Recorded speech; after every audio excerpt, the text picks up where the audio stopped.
السلام عليكم ورحمة الله وبركاته. كردستان 24 رئيس سلامت طيبات خوشیوا هفته افشبه دیتا پیشکش کردن کشو هواش در وی صار مهوان طیبات ما ابروکیتین بس دی برنامه گرم کین خودی حس کرد یعنی کانو کین الجيم وان رنگا والجيم مهوان جيبان نيف ساعتك دخو هواج نجور به بس خودی حس کرد افشبه ناف کشو هوای تازیدا برنامه کی گرم دیتا پیشکش کردن جدا شبه در ان شاء الله ويبره توني باشي اوي بس كاميرا طبعا بيشتري اكثر ما عندي يعني بيشتريش لروجاني رابردو اما باسي او مان دكرد دمان قد اگر كشو هوا خوش بيت لدروش ميواني تايبت مان دبيت كارو تالا چكاني خويان نشان ددن و امش لباري كارو تالا چكاني وقت دكن ميوان داري دكن لقليان تاد خوين خواردن سرزات و اوشتان و كاراني كهيانا بأوي خوشويستي دناسينين بونمون امرو جروب يكمان لقل دبي كوماليك هنرمند و شێوەکارن کە یەک دنیا تابلۆی زۆر جوان و سەرنجڕاکێش بە شێوازی جۆرا و جۆر ئەوان تابلۆکانیان لێرە نمایش دەکەن قسەیان لەگەڵ دەکەین با بزانین ئەوان چۆن کارەکان دەکەن پرۆگرامەکەی ئەمڕۆمان بەتایبەت جیاواز دەبێت جگەل لەوە حسابی خود بکە لە پێشانگاچین لە پێشانگایشی هونەری پاشیف هەمووی تابلۆی ئەم دەست ڕەنجینانن ماشەڵڵا تا ئەولا ئەوە پێڵا دەکەی تەسویری بکەی پانۆڕامەکی لێ دەبرا جا دەمەوێت یەک لەگەڵ میوانەکان قسە بکەین سەرەتا خۆیان بناسێنن هەر خۆت بناسێنە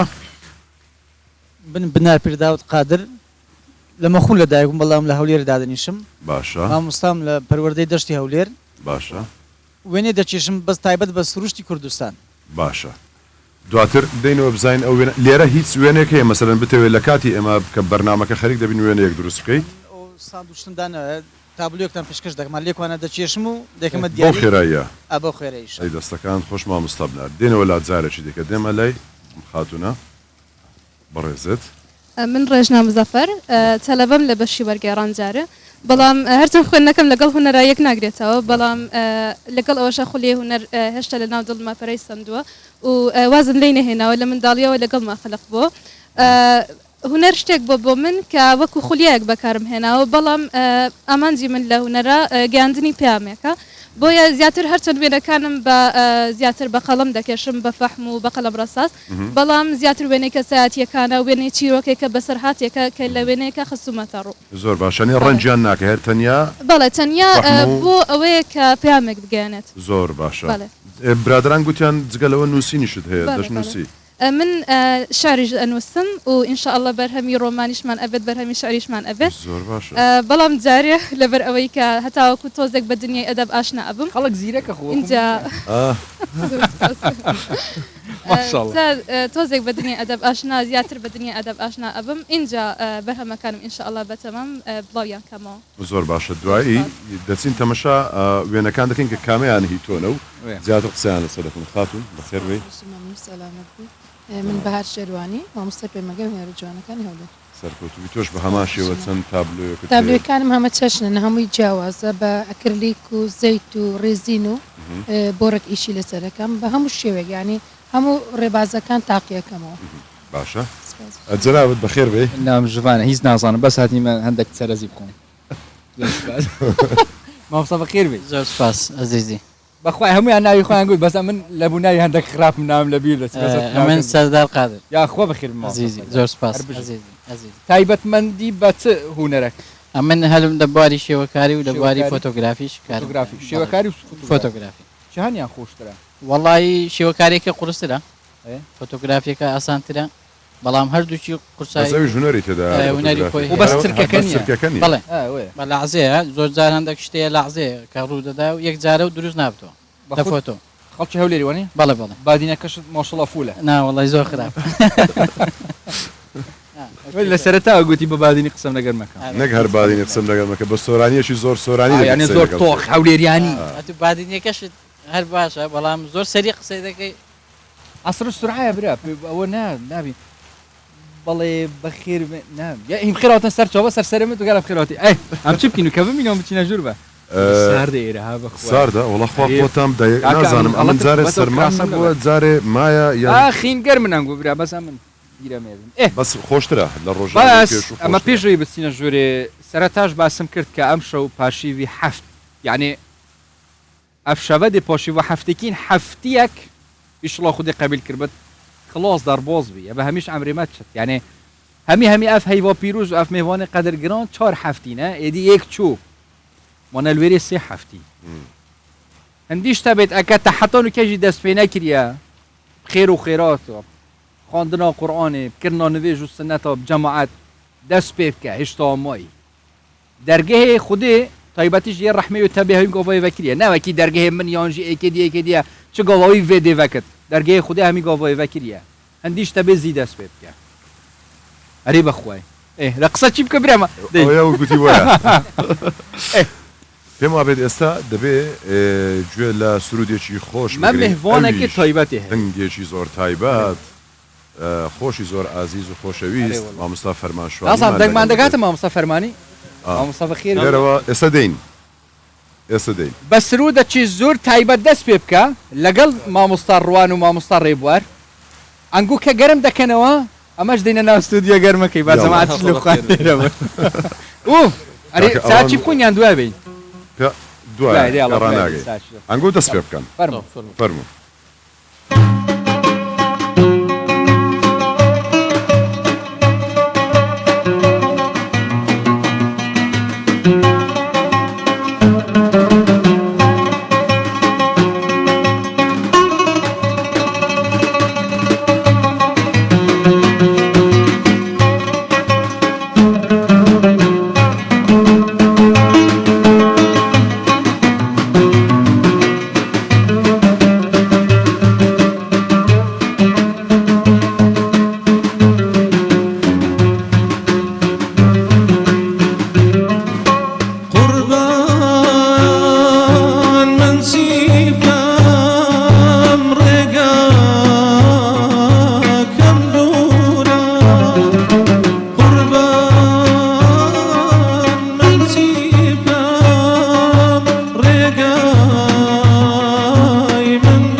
لقلبو دنياي فانية بو آواتك قريانم أمان أمان سري بدم لمدينة يا والله برسولي خواتم أو سامجي حق شيرينا يا رسول الله نروم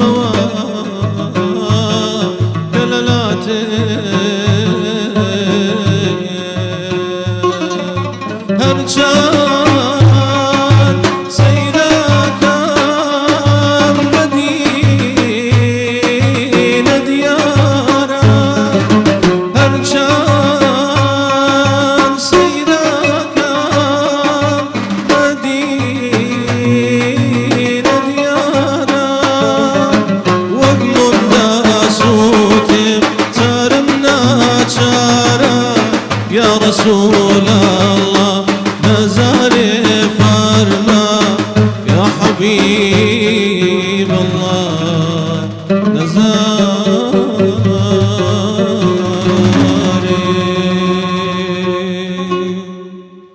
اي ما شاء الله اللهم صل ارهبي على يا محمد. اخوان يخو بخير بي زنابي شد بخير بي سلامتك والله غريبين دكتور قربان ارسل زار قامان ليك ابو برنامج تو اخسمان ذكر بس خير بي دنگو باستان هم لا باش الله باشي نما تو باشي قربان تام سلامتك دجزاني زور مشغولي بتهبتي او خزمتك. رمضاني سپاس لبو او فرصتي ماڵی خۆمانە و عزیز لەگەڵ برایەکانم دانیشت و وي هربش خير بي يا اخوان خۆشەویستن ئەمن خۆشحاڵ بووم سپاس لە بۆ جەنابتان لە بۆ دەرفەتە گەلە جوانە خۆشحاڵی. سلااوتان ماز دەکەم خۆشەویستم وي هربش ما او روش صلاتان لبي ما مستار وانا ما مستار او لا قبول نبو دزاني يعني نا ها زمان لبيني بو لدو لولاتا تشي ديك بوينو ما مصري بار مشغول قلت منوق دفت اشتشي لي هذه دف عيبيني بيتو ما مستار وان قد دفله دس التقيه ما مستار وانا زور لا تحالة شيء لا تحالة شيء مايكا كلا دريا يا اخو بخير بين ان شاء الله دعاء بسيط افتقي نو دكين لقل ما مصاري باري او دعاء قسل سرو دكين زين شلون زور باشا بابت خو ام دست بيبكين تبو ما مصطفى تو يعني اف شفا قال بابت 200 خود حسكت هميو بيك و فوندو ساعتت باشي و اف شفا خود حسكت بحسكين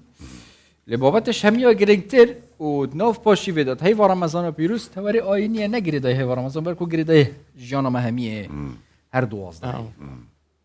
هی قرآن و پیروز رینشان در جان هر مسلمان اکیل هر جهی که و جهان هبت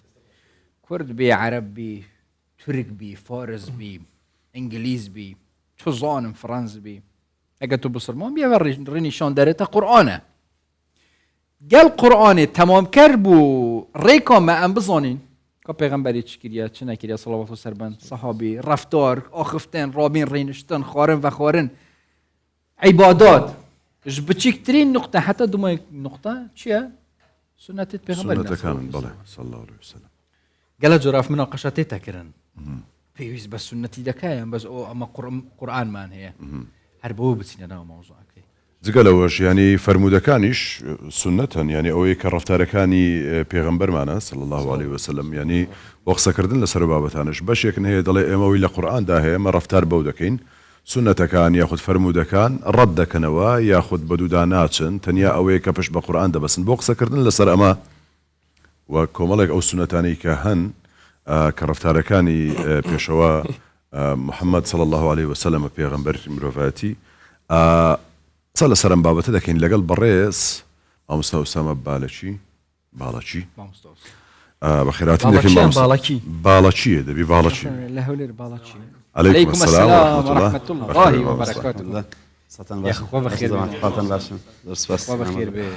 بخير رمضان شلون بيرو رمضان لهم ولايك بيروز مبارك ان شاء الله اخوان لهم ولايك قبول يبكى ما مستوى أسامة بخير ما فختانك صحتك سنة باشنا الحمد لله اخوان لقل رمضان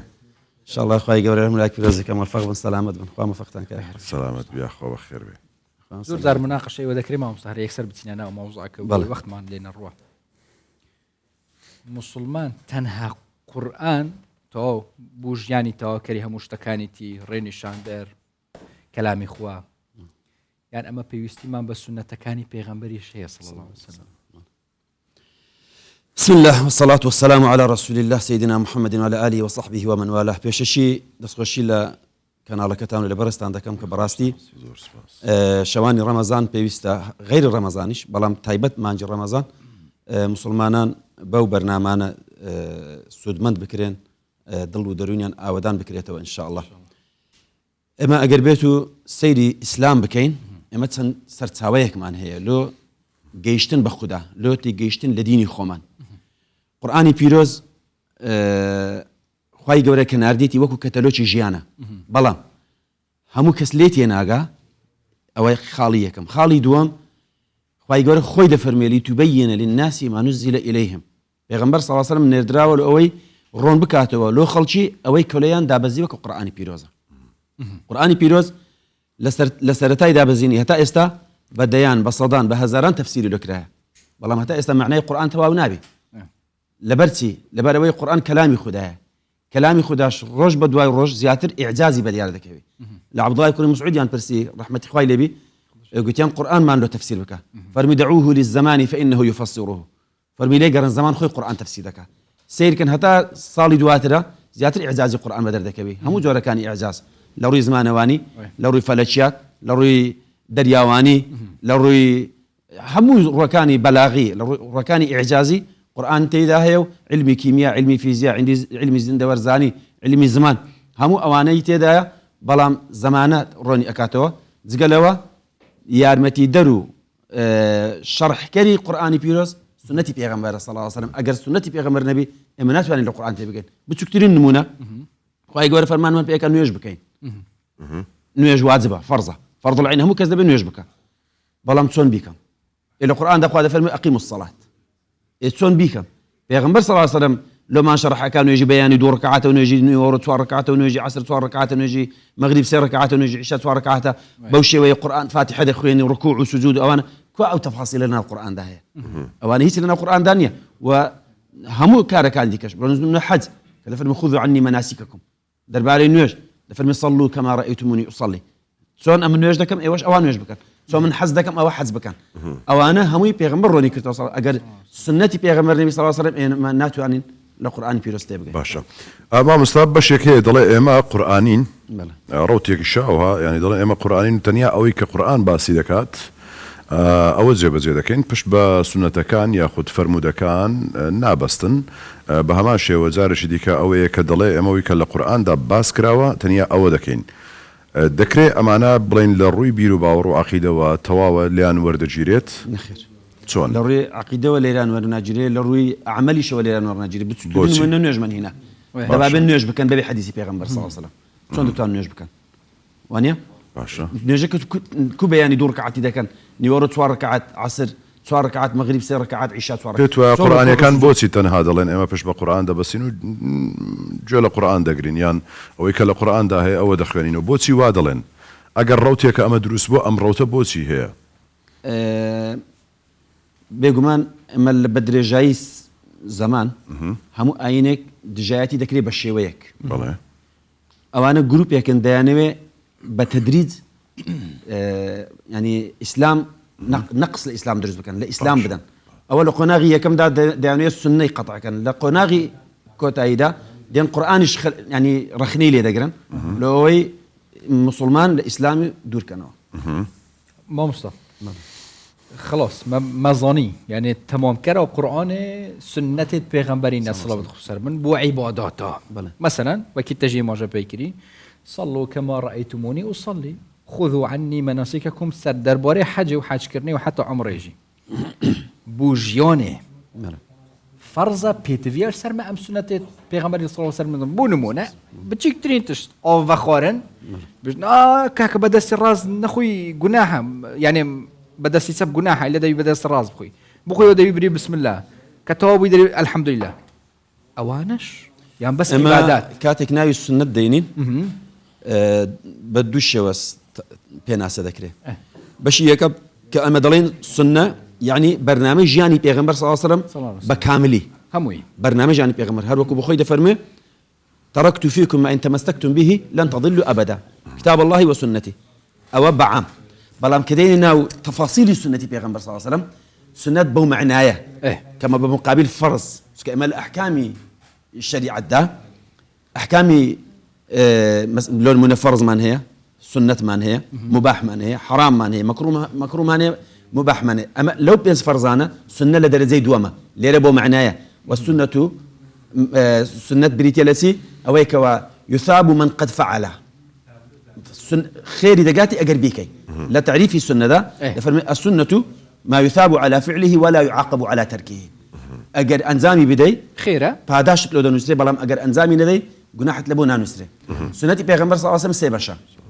باش يشي بيدو قدر سنتي قولي باش يشي بيدو قدر سنتي فعلي باش يشي بيدو قدر سنتي تقريري سنتي قولي بزبان فرميتي إنما الأعمال بالنيات أو سنتي قولية بقولي خوي فرميتي سنتي فعلي أو يا بخوي أنزامي دايا لون منا طوافي كرديا لون منا أو كاراني كأنزامي دايا بخوي تقريريش أو يا نيفرموا بيكن يعني ميكن لجاني خوي داكراوا دنجينا كردو لون منا لسر سفريوي لنا ومجلس قوشتي بزن مجا خرايا بخوي ني خواردو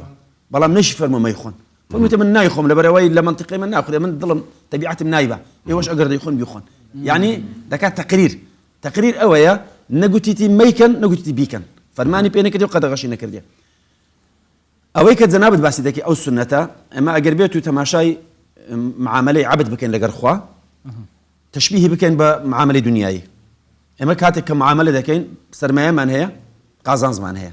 كسك معامله دكا بون من دفترك دولار دخاته ايش كردن باشا صار صورته تماشا دكا سيري قازان جزر خوي دكا وانيا زين دخلت صدي قازان سكردي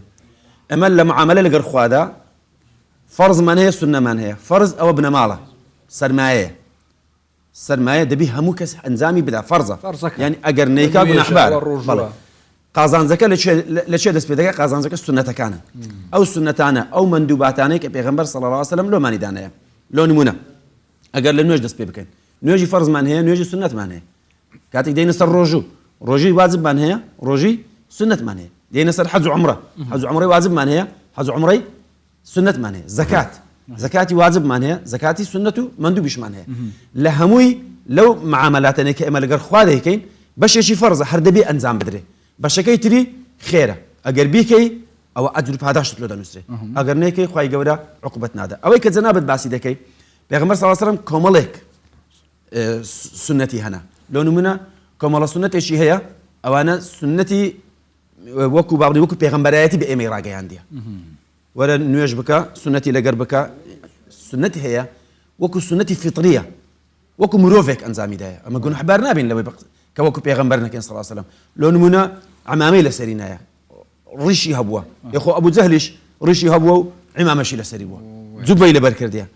او شتانيان لسل لا الراس خوتوا كبخوي فرماني بينا كردبي او انا هيك شيني بلام اوي كبخوي بزبانش قلت بيتي ونمنا درباري الريش حديثي تايبتي لسرة او زياوازه او اجر بهداش لسرة بلام كان هيك قلنا حبارنا بي لو تشك السنة تعريف ناكوتا حدي واجبون ناقد حدي واجبون كما لمسألة بتشتك أو اشتا واجبة يعني سنة أما دون دليل ما هي دليل قطعي ودليل ظني دليل قطعي يعني يكلا كروا إذا دليل قطعي دو جوري هي يكلا كروا قطعي الثبوت وقطعي الدلالة قطعي الثبوت است القرآن يزقماني تدانية كقطعي الثبوت برجاي تواتره ولا حزتي جبرائيل ولا بيغمرات صلى الله عليه وسلم لرجاي صحابة كان يجي يشتي إيره بتسلسل ببيع ويك حرف حتى است هيس كسجني تواني يك فتحة يك شدة يك أو زياد بكان القرآن ين كم بكان أو قطعي الثبوت بلان كاتك فرمان بشتك أكا آية بقطعي دلالة أسر أشتأكا يان بظني عندك شتى بقطعي دلالة أسر لو أمور عقائدي أمور عقائدي خوايكا بيغمران حقا بهاش تدوزخ هي بس لباري الريشكا بوي تيجيشني باشا بي يعني الريشكا هيشنوكي والسنة واجب نيا بلام حلقي جائز نيا او تشونا خلاف شي بسيط لنيوان زانيان هي باشا جمهور زانيان لسر اويا كوا تاشيني ريش حرامة حلق يعني حلق موس حلق موس باش قطعناه يعني قصرناه برين برين اعتيادية بجوري بابلين حتى إمام سعيد نورسي رحمة إخوائي لبي دفرمي أجر كسك لجاني خوي عادتي نبو بي ريش به اللي توا قلنا أحبار نبي بلام كردي عادتي خوي دفرمي سنة إيش عادتية قلتم قومي بيغمبر صلى الله عليه وسلم هم ينريشان هبوا بلام درد زي تندريج بي تند كرت بي بيغمبر صلى الله عليه وسلم ريشة كي دفرمون بقد يك لبي دزبا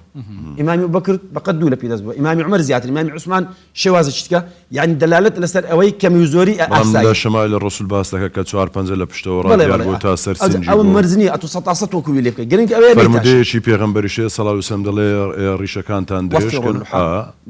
قصر ريشتان بيلنا ريشتان بيلنا سميلتان كرت كانوا أو طبعا أوش سنته أو أنا سنته بلام تندريج بي تند كرت بي أما تشوك لأن بيغمبر صلى الله عليه وسلم لقى الصحابة كانش هندشان ريشان لهندشان دريش ترو كرت تربوا كواتا جرين قوي بموس نتياشين زا أجر كابرا بتواني بقد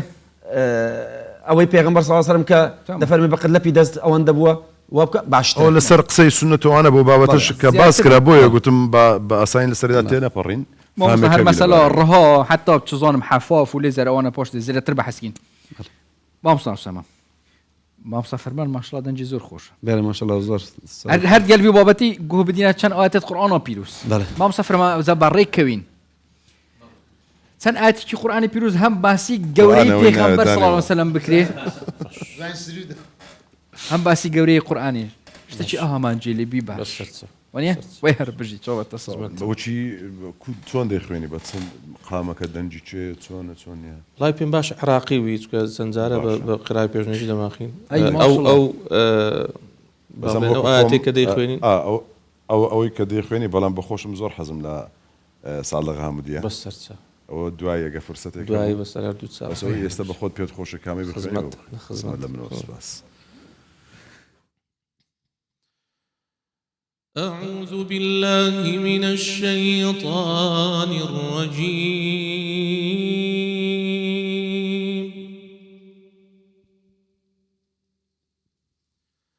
بسم الله الرحمن الرحيم محمد رسول الله والذين معه أشداء على الكفار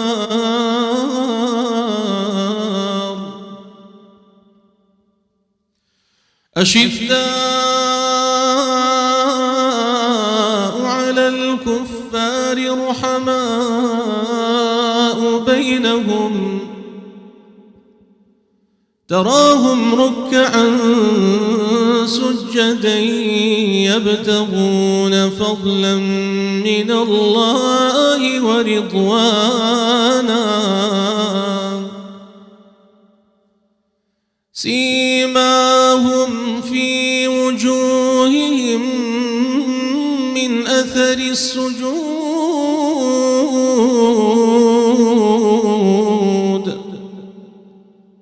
ذلك مثلهم في التوراة ومثلهم في الإنجيل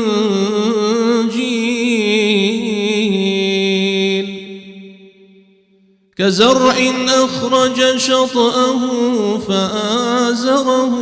فاستغلظ فاستوى على سوقه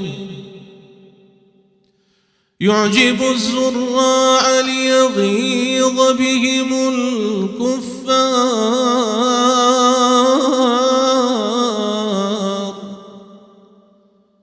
وعد الله الذين آمنوا وعملوا الصالحات منهم مغفرة وأجرا عظيما صدق الله العظيم بارك الله فيك إن شاء الله. ما شاء الله يا رب يفدنك خۆش هەرهەبی یاخ سلامت بن يا رب أستاذ. جا باب آيات بس. القرآن بيروس بحثا مزنية بيغمبري صلى الله عليه وسلم سربن تذكرن بآيات القرآن بيروس ووحي بو بيغمبري صلى الله عليه وسلم بس سنة بيغمبري جي وحي بيناش دف خدي بواتنا بون منا وكي بحث كت وما ينطق عن الهوى إن هو إلا وحي يوحى أفعلوا كارو كردويت بيغمبري صلى الله عليه وسلم كرين شرابين رينشتن نفستن أبي تبحث كرين ماله هر خود تعالى هو صاجود بيه يعني هم جيانوية هو صابيه پێغمبەر صلی الله علیه وسلم مرۆڤە وە پێغەمبەرە وەکو ئینسان خواردن دەخوا دەخەوی دەڕوا دادەنیشی ژن دەینی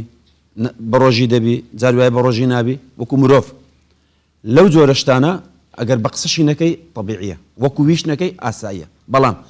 لەو شتانەی وەکو عیباداتن وەکو عیباداتن خوای گەورە دەفەرمێ قل ئەطیعوا الله وأطيعوا الرسول إطاعي خوا بكن إطاعي بيغمبر بكن صلى الله عليه وسلم هروها لسورة محمد دا أفرمي أطيعوا الله وأطيعوا الرسول ولا تبطلوا أعمالكم يعني أجر إطاعي خوا بيغمبرنا كان أعمالك كانش تن باطلة كواتل للروع عبادتي كي تبي إما بقصي خوا بيغمبر بكن ليرة ما بس تسيك بقصي خوا بيغمبر بكن يعني لسر برنامج بيغمبر برو خوا بروين يعني أجر إما لسر برنامج شو كإما إمام علي قصيش زور زواني هي فرمي قصم ظهري عالم متهتك وجاهل متنسك فرمي كس بشتي من يانش كان دي يشان عالمة بلام عملي بيناك يشان زاهلة دي دينك يدك بلام بجهل لو يدبي أمل لسر رزقي بيغمبر بروين صلى الله عليه وسلم وكو برنامج أو لو ميدانايا بوشوي خواب فلسطين نكو خومان دمانوي لو نمونة وكو نمونة باسي بكين أما قلت من فرض من هي سنة من هي بدعي حسنة من هي بدعي سيئة من هي أما باور ما بدعي حسنة وسيئة هي عندك كذب باوري بوني يعني اللي بدعاهم يضل عليها بدعية حسنة وسيئة هي بلى أدي أوي كل بدعة ضلالة كل بدعة سيئة ضلالة يعني كل بدعة سيئة ضلالة هم بدعة حسنة شيء بدعة حسنة أو لدواي بيغمبر صلى الله عليه وسلم قرآن جمع كده بيغمبر بخوي نيكر دبو تراويح كده يا جماعات زور اشتوا من هي دائما أمدمي عندك شتراست كمان فرض أو فرضة سنتي بيغمبر صلى الله عليه وسلم قولت اللي بدعي أقل بدعك حسنة جبي ونيا بدعي سيئة وهريتا بلان بدعي حسنك درجك لخوارتر للسنتي شنك مثلا اما هيتمان درباري وليمة العرس لكاتي بوغواسنا دعوتك دك كسنتي بيغمبر صلى الله عليه وسلم مولود اما السنتي ناكين كسنتي بيدس المولود دخيننا المولود يعني يادي بيغمبر صلى الله عليه وسلم يتعلق عقب بابتي ده اي باش ترويت بكري لجاتي مولود دعوتك دعوتي الخواردن بله يعني كابرا كسي شي مرديه مأتم هي خواردن بعربي بيدا قلت لي مأتم خواردن ذكره خلقانك باق ذكره ونانيان بيدا دسي مولود دخين تو مولود يعني دا يقبون او كسيك مرديه مردن ولا دا يقبون سندي فرقه ونيا زقل واش لا دا يقبون بيغمبري واتدل خوشي دربرين بيادي بيغمبر صلى الله عليه وسلم لما جي ربيع الاول ولا كاتي خوي ونيا اما دسين سدكين كسيك مرديه كسيك خومان مرديه دسين مولودي بيغمبري دينين لزقاي مأتم كذا مأتم السنته دعوتي شبكي خلشي لو باق بكي يعني دعوت ما هي كاتي سنة كرديني من دار دعوت ما هي كاتي دروس كرديني خانو دعوت ما هي كاتي قرانه ولا سفر وانا مش سنة وانا السنة لكاتي بيغمبري صلى الله عليه وسلم خوي كرديتي بخوي اتلو سنة كينا كي لو دسي بدعة كي كي با بدعة حسن اجبي باشا لبر او بيمان باش او الراس كريتوا خلق سنة كان وكو خوي جيب زبكا او يدكش بدعك على كل شلون خوي لا يادي لا يقولني بيغمبر صلى الله عليه وسلم بانزام زور باشا ما مسكاته كمان هندنا ما وتسن خلكك يعني دمي وبقوزين وقسل سر ام بابا تبكين عربيك دشتشيك ديت لا بيغمبري خوا صلى الله عليه وسلم لباري ديني خوا وقسي بودكات وبيشي دله سنه كان دله امن سنه كان هيت ناكم اوي كا خوا باسي دكات يعني الفرز كانوا او انا دكم يكشي دي كناكم ودستدري پیغمبر خوا صلی الله علیه وسلم روبه هاولانی دلت اگر او بکات دچێتە بەهشتەوە کەواتە هیچ سنەتێکیش ناکات ئەگەر ئەو وەکۆی کە ئەو دێڵێت لەسەر ئەوە ڕوونکردنەوەیەک بە کورتی ینی لە کاتێکدا کە هیچ سنەتێکیش ناکات فەرزمان هەیە دەبی ئیلا ئەنجام بدرێ سنەت ئەگەر نەشکری ئاساییە ئەگەر نەشکری ئاساییە ئەو کابرا نوێژی خۆی دەکا بە ڕۆژی دەبی زەکاتی دەدا حەجی دەکا کەلیمەی شەهادە دەڵێ دروي ناكا بختاني ناكا زيناي ناكا مشروبي ناكا سحري ناكا قماري ناكا أو حرام أوش ناكا كوات السنة كان أجر زي بزيش ناكا مسؤول نية تونكا سنة لبرسينوي لسرنية فرض بلام جيجروية جاري وادبت جيجروية بركروية بركروية بويكا أما نوجه فرض كانت لو أنا يا هندك زار خەلەلێک لە ناو نوێژەکەمدا هەبوو بی کە نوێژە سونەتەکان دەکەم ئەو خەلەلانم لۆ پڕ دەکاتەوە و ئەجری زیاتریشم لۆ دەنووسێ لۆ نمونە ئەتو خانوێکی دروست دەکەی ئەسڵە خانووەکە کە دروستی دەکەی بە شێوازێکی ئاسایی و طبیعی ئەوە خانووە و ماڵی لە ناو دادەنێ و لە ناوی دەژی بەڵام بچی ڕەنگەی بەدڵی خۆت هەڵبژێری سەقفسانەوەی بەکەیفی خۆت هەڵبژێری دەرگا و پەنجەرەی نایاب بکڕی کەوەنتە و نازەم ئەوە شتێکی ترە ئەوە کەمالیات سنەتی مؤکدەش نەکا هەر تەواوە سنەتی مؤکد مەبەست ئەوەیە کە پێغەمبەر صلی الله علیه و سلم زۆر ئەنجامیدایە زۆر هەر سنەتە بەڵام نەهی شتێکی دیکەیە شتێک کە نەهی لێک ئەمە واجبمان هەیە ئەگەر نیکە ئەگەر بیکە خێری لە دەنووسێ باشە ئەگەر نیکە گوناحبارە لە پاشوی سنەتمان هەیە سنەتمان هەیە. دەرەجەی دووەمە ئەگەر بیکە خێرە ئەگەر نیکە گوناحبار نابی لە مقابلیوی حراممان هەیە حرام ئەوەیە ما يثاب على تركه ويعاقب على فعله باشا. وكو درو بختان وزنا اوانا كاتك كديك او زا گناحبار دبي كنايكا خير لو دنسري لبرامبروي لخواروي درزك من بيقول مكروه يعني تحريم كردناكي قلت لها ميكا درزك زور بقوه نيه يعني اگر نيكا خير لو دنسري بلا ما قال بشي كغناحبار نابي مباحش اعتياديه بكرنو نكرني نخيرا ما مكروهك او نهيك نهي لك لا بلا نهي قطعينيه قطعينيه مثلا لو نمونه كبر بروجيا بوني لو خويا دا راسنا مكروه بلا طبيعي مثلا قلت له بدس تسبنا بدس تسب دخوا گناحبار نابي زور باش ما مستك كنجي سنة دبنا فرض بونمونه كبراكي جيرانك هي فقيرة أري كوري كرناوي سنة خيرة بس كنجي دبتا فرض قد فيت أو أري كوري جيران خوب كت يان براي خوب كت يان خشكا خوب كت هي كاري كردن راس اللي عندك حالات دا سنته بلام اللي عندك حالات دا دبتا فرض مثلا سيدك او كبرياء زور حالتي خرافه انقاذ كردني او كسي فرض نك سنته مثلا پیغمبر صلى الله عليه وسلم فرمي سيزار لسر يك فرمي لا يؤمن شيء فرمي او كسي كوا جيرانك اللي دستو بانزي امينيا يعني فرمي كسي جيرانك اللي برسان دكا شو دكاتو بخوشي تيرا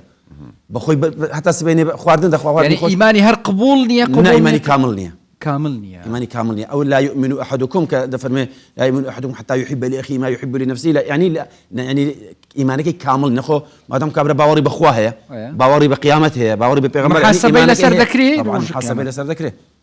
محاسبه الى سر ذكري كسك اتو محتاجك ببيني لتوانا الذهبي يارمتي بدي نيش ايدي طبعا محاسبه ذكري لسر اول سكا هارو كاري كدني يكتل واجبه وتعاونوا على البر والتقوى واجبه او تعاونوا هارو كاري كدنيا يكتري لقر جيرانت لقر داكو بابت لقر خشكبرات كديتت محتاجه دبي يارمتي بدي او واجبه نك سنته او تعاونه بلام اگر كابره هيبو اتو لو خد دتوشي وشي خوشت لنا لو بي او شتشترا بلام كنيبو اتو شهدبو اتو فرض دبي هاو كاري بكليرا واجبه نك سنته وي ان شاء الله خدش تروزي بابا قالك برفرها طيب تيجي سنه پیغمبر صلى الله عليه وسلم يعني قالك بزحمتت وقتك كم دام مصاب حسكين ان شاء الله او تبحث كري ام در حق در كتبين قالك سبحان خديش الله خير وابن قالك خوش قبل ما وصل هاي قبل سرك تام كبر دوام لسر شيء خير ان شاء الله قالك خير سلام سرود چیز زور تایبت هم لسر پیغمبر صلی الله علیه و سلم خوش توی دلا استشو هبروین حیرانیش كردانا بزري كردي شعبيانا شرمزارين قالوا توب ونعودي ما وصل يا الله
ما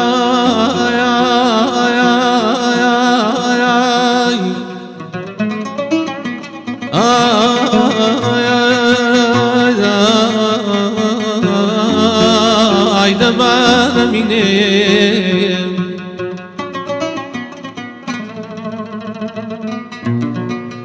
ورحنا دربا بروك ببذان يا وارد بخوزي بخوزي داران بريا كري كقوا مالك كري شملاقي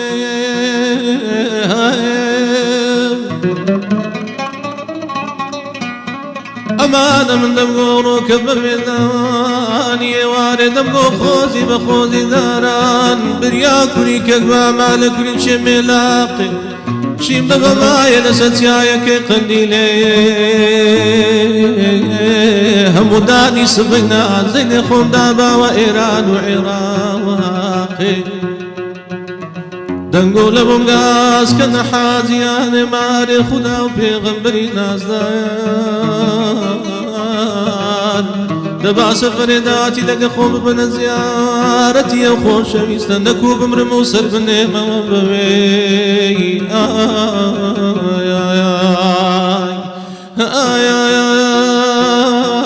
آي مراقي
شاكي مدينة نات كم نبينا ممكن نبينا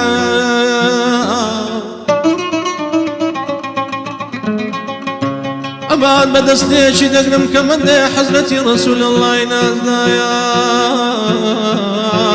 أمان وصدا أمان بدستيش دقنم القي زنزيرا وصلت سنساران وعيامان سفارت بدو تساوي محمد المصطفى نازدان كتي مولاتي غريب وغربتان وابوي مكوي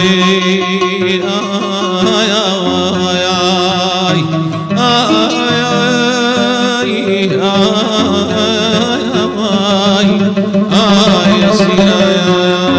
مدينة ومدينة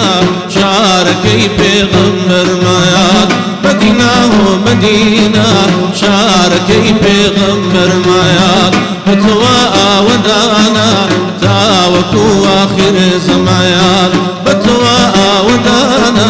تاوكو آخر زمان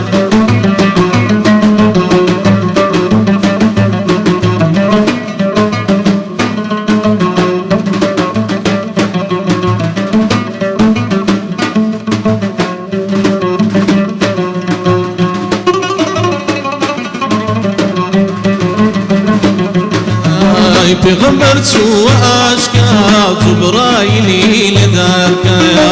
بغمبر تو اشكا جبرايلي لدارك يا وتبلاي توسرك بناوي خدا بخوينا يا وتبلاي توسرك بناوي خدا بخوينا يا مدينة ومدينة شاركي بغمبر ما مدينة ومدينة شاركي بغمر ما بتوا ودانا تاوكو آخر زمان بتوا ودانا تاوكو آخر زمان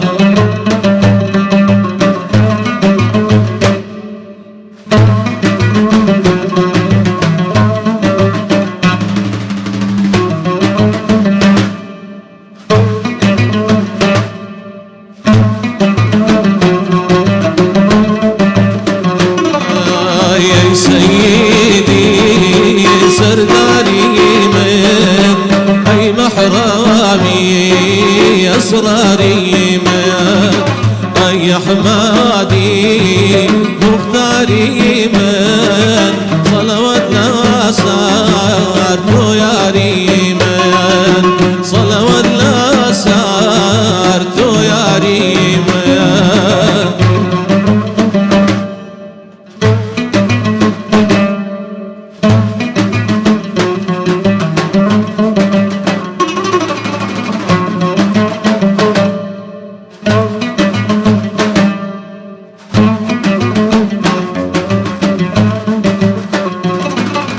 مسجني بو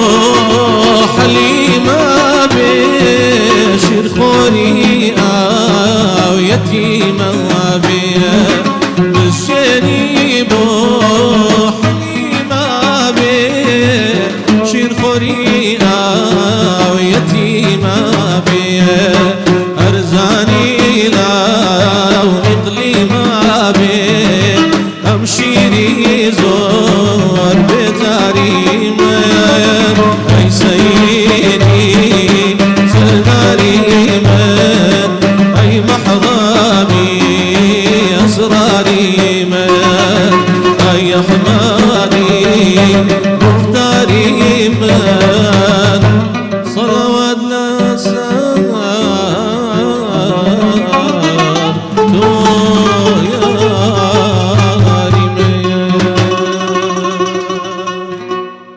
اللهم صل على محمد. سيدنا محمد اللهم صل على استنخرج يا رب عندنا بني يا أخوان. وي هرب مين يا رب يا ابنك هرب مين ويش الله خدش تروي خير يقول استاذ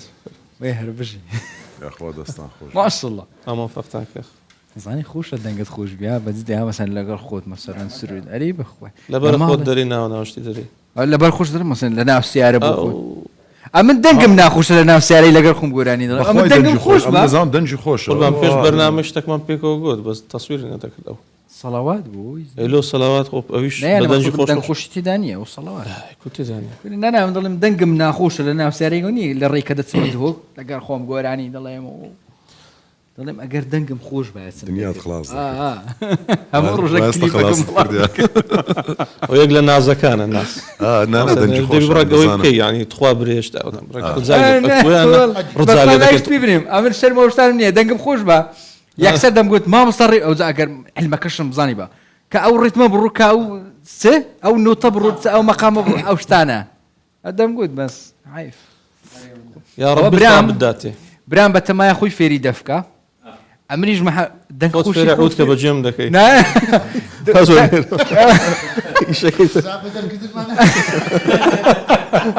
اما شدي ما مش خوش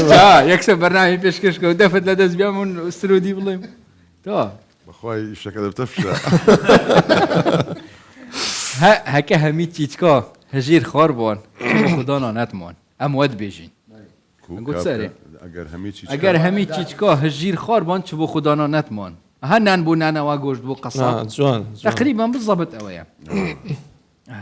أو يتدل الراستا. ادي بالضبط اتنوفا هيفا كو بيروز دوينا و كشو هواي خوشه الحمد لله آرامی یا هی سقامگیری ناف هریما کردستان دال هولیر دهوک سلیمانی حلبچه الزاخو یعنی دست بی که حتی دمایگی گلا جاراجی هل کفته تین خلق همی درد کفت بازار سیرانه ها بری چند روزا نوروز بی خلق همی درکت ندرو همی جید پشت راستن مال و حال خو بس پشت راستیه چه هی هزن اولهی سپاس بخوده پولیس و هزن اولهی هم چاوکراوان بەشەوان بە هەموو کاتێک بەڕۆژ ینی خەریکی ئەوەن کە پارێزگاری لە ماڵی هاوڵاتیان کاتێک کە دەستنەدا و دەستنە سەرکارەکانیان بە تایبەتیش لە ڕەمەزانان سەرڕای ئەوەی کە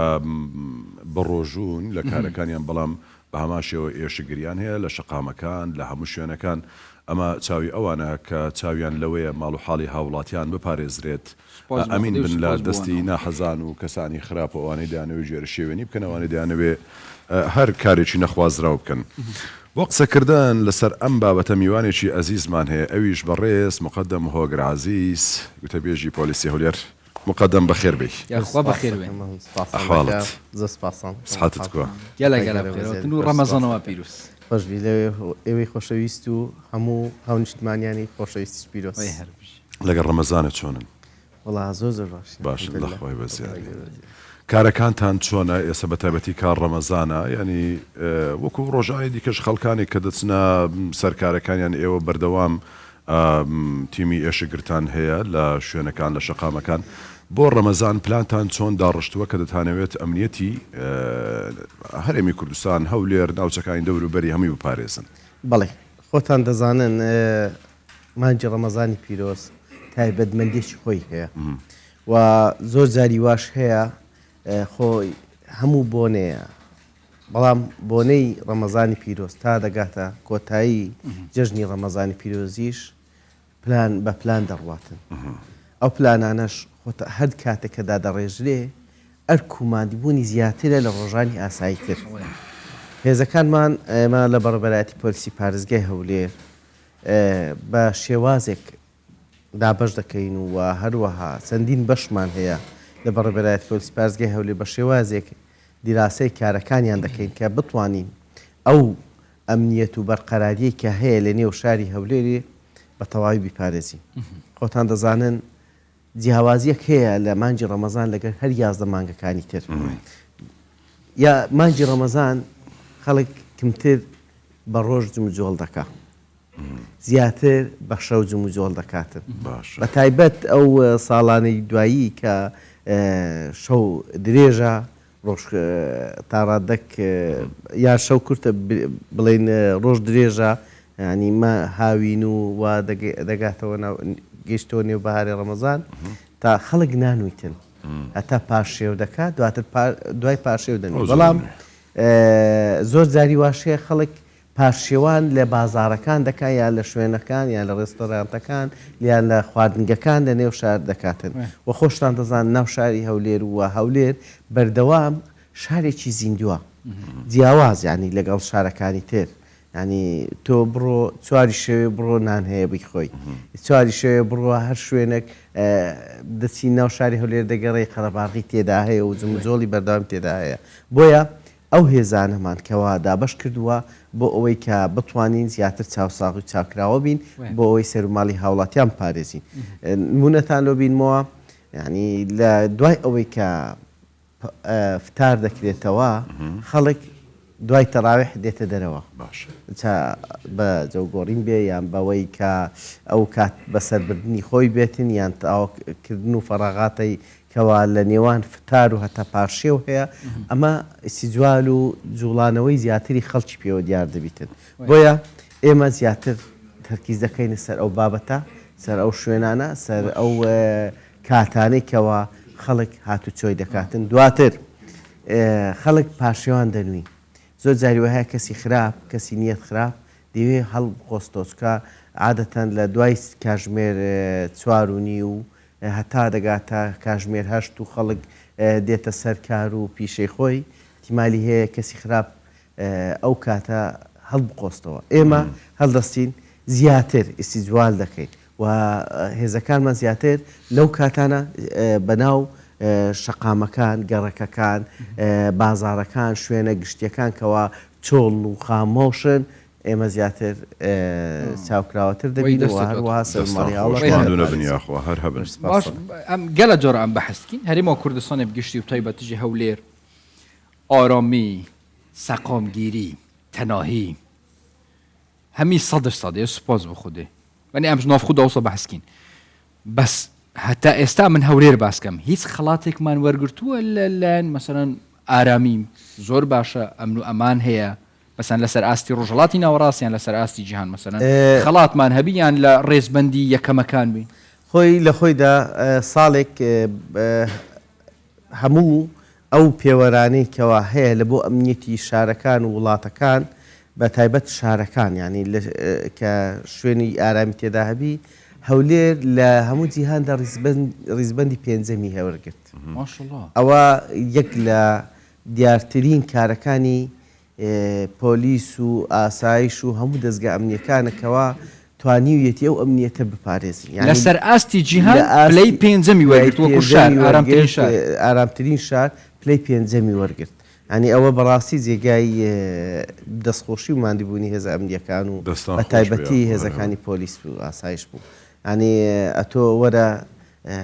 هەنی لەسەر ئاستی جیهان چەندین شاری پێشکەوتی جیهانی هەیە بەڕاستی خۆت و سیرکە ئەوە ئەمریکایە بریتانیایە یعنی ڕۆژهەڵاتی ناوە ڕاستەندین شاری بەڕاستی هەولێر ببێتە نمونەک پێنجەم شار دەچیتن لە ئەمنیەت و ئارامی ئەوە خۆی لە خۆیدان ئێمە ئەو پێوەرەمان نەکرد ساڵی 2010 بوو ئێمە ئەو پێوەرەمان نەکرد بەڵکو وڵاتانی جیهان بوو خودی خۆیان و پێوەرەکانیان ئەنجامدا یعنی ئێستا و کەش ئەو ئەمنیەتە مایتەوە و زیاتریش بووە خۆی لە خۆی دانیشانی ئەوەیە کە تۆ سیرێکی شاری هەولێر بکە ئێستاوکە نمونەکتا لە بینەوە زیاتر 27 زمان ناو شاری هەولێری قسەی پێدەکرێت 27 زمان لە نێو شاری هەولێر قسەی پێدەکرێت واتە 27 کللتور 27 خەڵکی جیا لە وڵاتانی جیهان ئێستاکە لە نێو شاری هەولێر دەژین یعنی ژیان بەسە دەبن ئەوەش ئەمنیەتە خەڵک لە چ شوێنێک ئەو هەموو ڕۆبۆچونە جیاوازەیە کەچی چەند بە تەبایی پێکەوە دەژین ئەوە جێگەی خۆشحاڵیە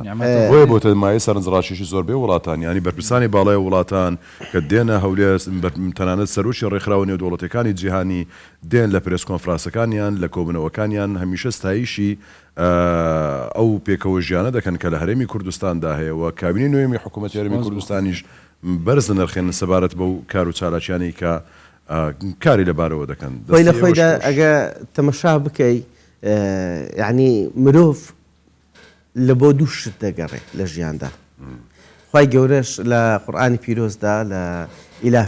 لە سوڕەتی قوڕیش باز دەکات ئیلافی قوڕیشین ئیلافیهم رحلة الشتاء والصيف فليعبدوا رب هذا البيت الذي أطعمهم من الجوع وآمنهم من الخوف جوع وخوف دوو پێوەرن بۆ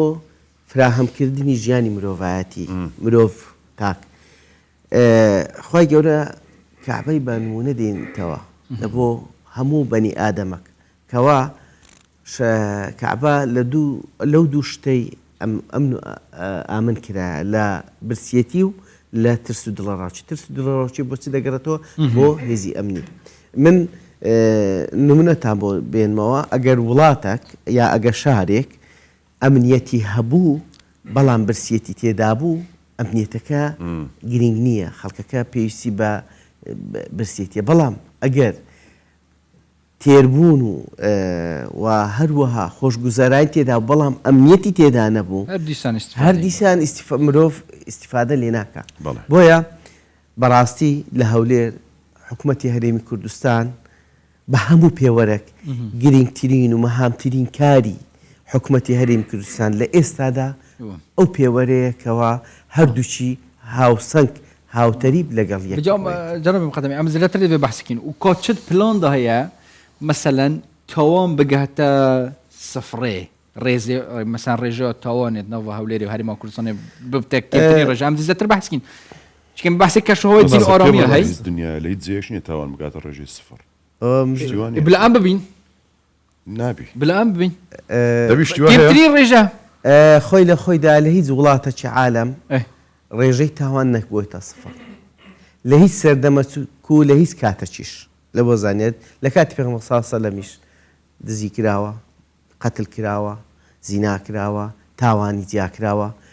لە هەموو کاتێکی تاوان هەیە بەڵام تۆ بتوانی ئەو ڕێژەی تاوانانە بکەیەوە حاڵەت نەکەیە دیاردا یعنی دیاردە جیاوازە دیاردە ئەوەیە کە ڕۆژانە سیر بکەی ڕۆژانە هەبی بەڵام حاڵەت ئەوەیە بە حاڵەتێکی دێگمەند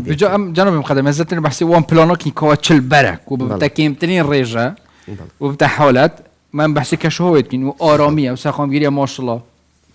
وهر كسب كيف أخو هر وقت كتابي توي در كبي توي تعمل أخو توي الجوي باجري شوي باجري دي أم بتشين جدرفة ببيني طيب تجي وقت باشي وشين كتاب خوجي بحثي باشي فكر مثلا تعجيله أو إسكانه أو جهدينه الباجرة دي لسه أفكاري ما آزره دي آزر لا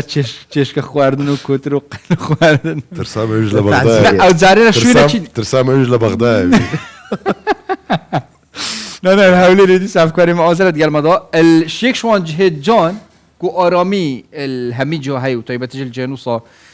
خيفت وخيفتها هاي ورمضان يتفكرن الجهة قال لك الطيبات الهوليري هفكري ما آزري الويري خيفت الويري تشاي آزر وكشرها وابطيبات تجي خلق دي غير كرتين قصة جيه تصاب كنكو مرتاح هەرجەیەکە زۆر سەرنجڕاکێشە هي بقى ئەوە چی ئازەر دوێنێ چوم بەس قەپا ئەم کاتەتان باش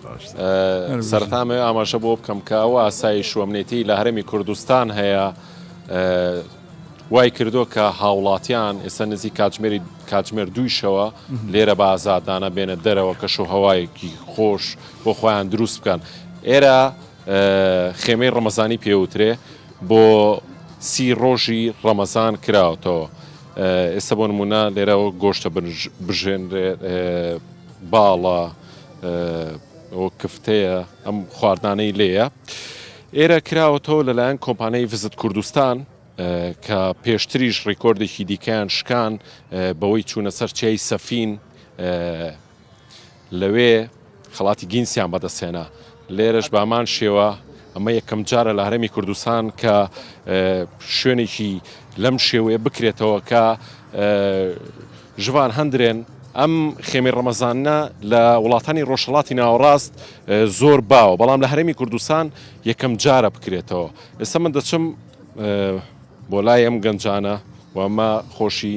بەڕێوبەری گشتی ڤزت کوردستان خۆی لێرە دانیشتووە ئەم سفرێشی بۆ خۆی ئامادە کردووە با قسەیان لەگەڵدا دەکەم مێزەکەتان زۆر جوانە زۆر شتی باشیشتان داناوە ئەم کاتە باش کاک ئەحمەد سورچی تۆکو بەڕێوبەری گشتی کۆمپانیای ڤزت کوردستان بۆم باسکەی ئەم خواردانە چین و پێم وایە بەم بۆفی کراوەیە بۆ هاوڵاتیان بەڵێ سەرەتا بەخێر بێن بۆ سفرەکەمان ئەوەی دەیبینن لێرانە پێی دەڵێن سحور پارشی و ئەوەی دەیبین لێرانە زەیتونمان هەیە خورمامان هەیە قەیماقمان هەیە زۆرها پەنیرمان هەیە لێرانەش دوونەوە هێلکەمان هەیە لەگە پاقلە و حموس و مڕەبا و چەندەها زۆری تر ئەوە بۆ فێ مەفتوح نیە ئێستا زیاتر خەڵک حەزی لێ بۆ بەربانگ بچیتەوە بۆ فێ مەفتوح بەڵام بۆ پارشی و حەزی لێ سێتمنی و بێتە سەر مێزەکەی چەند هەڵبژاردەیەکە بی تاوەکو هەڵبژێری لە شوێنەکەی خۆی ئێوە بۆ کاتی بەربانگیش ئێواران خواردنتانەیە بۆ فێ مەفتوحە بەڵێ بۆ کاتی بەربانگ بۆ فێ مەفتوحمان هەیە کە تیایدا هەموو شتێک بەردەستە جەڵاتە مقابلاتی گەرم و خواردن و میوە و شیرنی و چایە و شەربەت هەموو شتێکی لەگەڵە بڵێ ئەم شەو یەکەم شەوە کە خواردنی پارشێ ئامادە بکەنەوە بڵێ ئێوە یەکەم کەسن کە تاقی دەکەنەوە باشە من دەچم بۆ لای یەک کەسی دیکار کە لەسەر سفرەکەی با قسە لەگەڵەوەی شا بکەم تۆ قسەم بۆ بکەیت تۆ وەکو هاوڵاتیەک بەم کاتەیە نزیکی کاتژمێر دویشەوە لێرەی بە ئازادانە ئاگەڕێ ئەم کەشوهایی لە کوردستانە بەلاتەوە چۆنە سەرتا بە خێر بن لەسەر سفرێ کۆبووینەتەوە ئەم شەو لێرە سەبەب ڕئیسی کە دەگەڕێتەوە بۆی ئارامی و سەقامگیری ئاسایش هەیە لە هەرێمی کوردستانی مەتوانیمانە بەم کاتە درەنگە بتوانین لێرە کۆبینەوە و کۆمەڵێک گەشتیاریش لە چوار دەورمان هەبوونە وەکو کەلتورێک نەریتێک بە تایبەت لە هەولێر و دەوروبەری خواردنی پاشە و یا خواردنی درنگانی شەو لە ڕەمەزانان خەڵکی احتیمامێکی زۆری پێداوە گرنگێکی زۆر هەیە بۆ بابەتە بۆیە شەوانە دێنە دەرەوە هەتا کاتی ئەو کاتەی کە بڵین مەلابانگدان خەڵک دەمێنێتەوە بۆ ناخواردن و خۆی ئامادەکە بۆ ڕۆژی دواتر خۆش زۆر سپاس هەندێک ژوار منە چم بۆ لای چەند هاوڵاتێکی دیکە بەشێکی ئەو کەسانی کێن بۆ کە یەن بۆ ئێرە بەشێکیان هاوڵاتیانی بیانیشان تێدایە من دەچم بە لایم خێزانە ئەم کاتتان باش ئێوە لە کاتژمێر چەنەوە لێرەن جەوەکەتان بەلاوە چۆنە ئەوە 4 ساعتە لێرەنە جەوت زۆر خۆشە و جێکی زۆر ڕاقیە بەڕاست و جێکی گەلە خۆشەیەرە خەڵکی شوێنەوە خەلکەی ڕۆژاوانە ئێقامشلۆنە کە شوهای هەرێمی کوردستان بەگشتی چۆنە لە ڕووی ئەمنیەتەوە لە ڕووی خۆشگوزەری هەموو چی کوردستان خۆشە ئەمن ئەمانەتی زۆر خۆشە ئەمانەتی کوردستان دەرەجەیەکە بەڕاست زۆر خۆشە کوردستان سایم بۆ لای تۆش ئەگە قسەمەکە ئێوە لە کاتژمێر چنەوە لێرەن شوێنەکەتان بەلاوە چۆنە ئەس کورمانجی بشتغلم ئەز هاتمە زیارە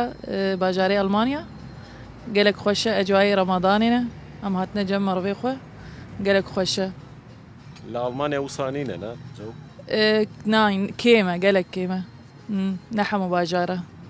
gelek xweş e Yem bo lay to êre bi lay to çûn e wekû rojava bê xweş e Walla xweş e zor ciwan e vê de ciwan e walla û Kurdistan hemû ciwan e û Mesûd Barzanî Xwedê Teala wî qayîm kî inşallah ji me re bihêlê وقالك خوشة أمان هي الحمد لله ومعملة وجهي خوشة قالك يعني الحمد لله زور جوانا سپاس بەخێر بن بەڵێ ژوان هەندێن ئەمەی دەیبینی ئەمە خێمەی ڕەمەزانە بۆ کاماشم پێکرد کە بۆ 30 ڕۆژی ڕەمەزان ئەم شوێنە کراوەتەوە ئێواران کاتی بەربانک لێرە بۆ فی کراوە هەیە بۆ هاوڵاتیانەوە هاوڵاتیانی دێن سەردانیەکەن و بۆ پارشێوانیش ئەم شەو یەکەم شەوە کە خواردنی پارشێویاندانەوە لە بەرەوەی دوێنێ و پێرێ باران بوو ینی کەشەکان نەڕەخسا لە بەرەوەی ئەمانە خێمەن بارانەکەش تەڕی دەکردن بەڵام ئەم شەو یەکەم شەوەکە سفرێکی زۆر جوان ڕازاوەتەوە اینجا من نرخەکەشیانم لێ پرسی وتم بە چەنە بزانم کەسێک پارشێو بێت بۆ ئێرە نانێک خوا بە چەنە وتیان نەفەری 12,000 دینارە تۆ ئەگەر 4 کەسیش بی ئەتوانین نان بۆ 2 نەفەر داواکەی بە شێر چوارێنەکە لە بەرەوەی سفرەکەش زۆری 2 نەفەرەکە 24,000ەکە تاوکو کاتی بەربانگیش ئێرە بەردەوامی هەیە يعني خلاص كم دعوتي تبين قالك جرون سرتنا راست قالك سباس افكاري ما ازر فاروق وكلاس ريال مدوي قالك سباس مزار بس في ارامي يبكين جناب المقدمي محمد هذا اولهيه كان هذا اسايش بوليس ان لهمش وين كان يعني كومبانيا سكيورتي هي يتر اواناش بيوندي تامبيك ويلو شوين كاني او هاج بباريس ريل خوي دا اموكو هذا كاني بربراتي بوليس باريس جه ولير ارچ خومان دبينين بلام ئەوانی کە هێز ئەمنیەکانی ترێ هاوبەشی و هاوکاری و هەمانجیمان هەیە لە ناویەک لەگەڵ برایانمان ئاسایشە لەگەڵ برایانمان لە دژەتیرۆری ینی کۆمەڵێک دەستگا ئەمنی تر هەیە نێو شاری هەولێر ینی پێکەوە هەماهەنگ و هاوکار و تەواوکەری یەکین بۆ ئەوەی کە بتوانین ئەو ئارامی و ئەو ئاسایشەی ناو شاری هەولێر هەیە بە تەواوی پارێزین بەڵام هێزەکانی تری سکوریتی و ئەو بابەتانە ئەوە تایبەتە بە شوێنە تایبەتەکان هەروەها کۆمپانیای تایبەت هەیە خۆیان سەرپەرشتیەوەی دەکەن بەڵام لە هەر حاڵەتێکی نەخوازرا و لە هەر حاڵەتێکی کە ناشیا و دەتوانن پەیوەندی بە ئێمە دەکەن ئێمە بداخەلەی هەموو بابەتەکان دەکەین لە مەسەڵەن ڕووداوی دزیکردنە یان تەقەکردنێکە یان شتێکە یان ڕووداوێکی نەشیاوە ئەوە ئاگداری هێزەکانی بەڕێبەرایەتی پۆلیس پارێزگای هەولێر دەکەونەوە ئێمە دەست بەجێ مەفارزەکان بەدەستنە شوێنی مەبەست و ڕێڕەوی یاسای خۆیان بەرامبەر ئەو حاڵەتە دەگرنە بەر باشم هەموو ساڵان ینی لە کە دەکەونە ناو دە ڕۆژەکەی ئاخیری ینی دوای کە 2 هەفتە لە ڕەمەزان تێدەپەڕێت ئیدی زیاتر پلانی تایبەتی خۆتانەیە لە بەرەی وردە وردە بەرەبەرە لە جەژن نزیک دەبنەوە جگەرەوەی کە لە هەموو بۆنەکانژی ئەو پلانی تایبەتی خۆتانێ وە شەوانی لێلێتول قەدریش هەموو شۆ خەڵک زۆرتر دێتە دەرەوە بەمە بەستی عیبادەت و بەمە بەستی ئەوی بازارکردن لە بەرەوەی نزیک دەبێتەوە لە جەژن تا ئێستا پلانتان هەیە بۆ ئەو ڕۆژانە بەرێ بە تایبەت ینی کە پلانی زۆر تۆکمەمان داناوە باشە و هەروەها هێزەکانمان بە شێوازی جیا گۆڕانکاری بە نێو پلانەکانی خۆیان دادەین لەبەرەوەی کە تۆ ناکرێتن بە یەک پلان بچێ ناو هەر بابەتێک یا هەر کارێک کە دەیکەی پلانی ئەیوبی و سیمان هەیە ئەمە بۆ نمونە لە کاتی وەکو جەناب دامەژەت پێکرد دوای 15 ڕەمەزان بازارەکان زیاتر دەکرێنەوە خەڵکەکان دەستنە سەرکار و خەڵکی ئاسایش دەچن بۆ نمونە جلکڕینی لە بۆ خۆ ئامادەکردن لە بۆ جەژنی ڕەمەزانە و من دەمێ ئاماژە بۆش بکەم کە ماشاءڵڵا نێو ڕەمەزان کەتە نێو بەهار و نەورۆز و خەڵکەکەش چێژی لە نەورۆزەکە وەرنەگرت دڵنیاینە کە جەژن دادێ یەکەم ڕۆژ هیچ دووەم ڕۆژ احتیمالی هەیە نەورۆز دووبارە نوێ بکەوە خەڵکێکی ئێجگار زۆر بچێتە نێو سەیرانگاکان و شوێنە گەشتیاریەکان بۆیە ئێمە بە هەموو شێوەیەک لە هەر حاڵەتێکی کە پێشبینی ئەوەی دەکەین و پلانی لۆدا دەڕێژین بتوانین تحمل و هەروەها بە شێوێکی ئەکتیڤانە کار لەسەر ئەو شوێنانە بکەین کەەوە خەڵکی تێدا کۆ دەبێتەوە قەدەمی هەندی هێزن ئەولەهیە کار بکەن و کارێکی جۆنژی کردنە ڕووی پاراستنە ئەولەهیە باژێڕی و کوردستان هەمیە بس هم دیسا پێتویب ئالیکاریە وڵاتیە هەیە حکوومەت هەرێمی کوردستانیجی کارێکە زیر سەر بۆ ئەلکترۆنیکردنا خزمەتگوزاریە هیچ پلانێک هەیە پڕێکە ئەلکترۆنی بۆ نمونە وڵاتیەک شکل سەررجەیەکی هەی تاوانێک یادیتی نزانم چ پڕێک ئەلکترۆنی یەکسەر بگەینتەوە زیترین دەم هیم گەهنە جهێ و مەبەستیۆنژی تاوانێک لێ هەیە کارە ئەلکترۆنیەکان دەمێ ئەمەش ڕوونکردنەوەیکی بدەم لەسەرەوە بابەتە کارە ئەلکترۆنیەکان ئەوە لە بۆ کەمکردنەوەی کارە ڕۆتینیەکانی نیە و دەستگاکانی حکوومەتە بەڵام لە بۆ مەسائلی دەستگامنیەکان خۆتان دەزانن ئێمە جیهەتی جێبەجێکاری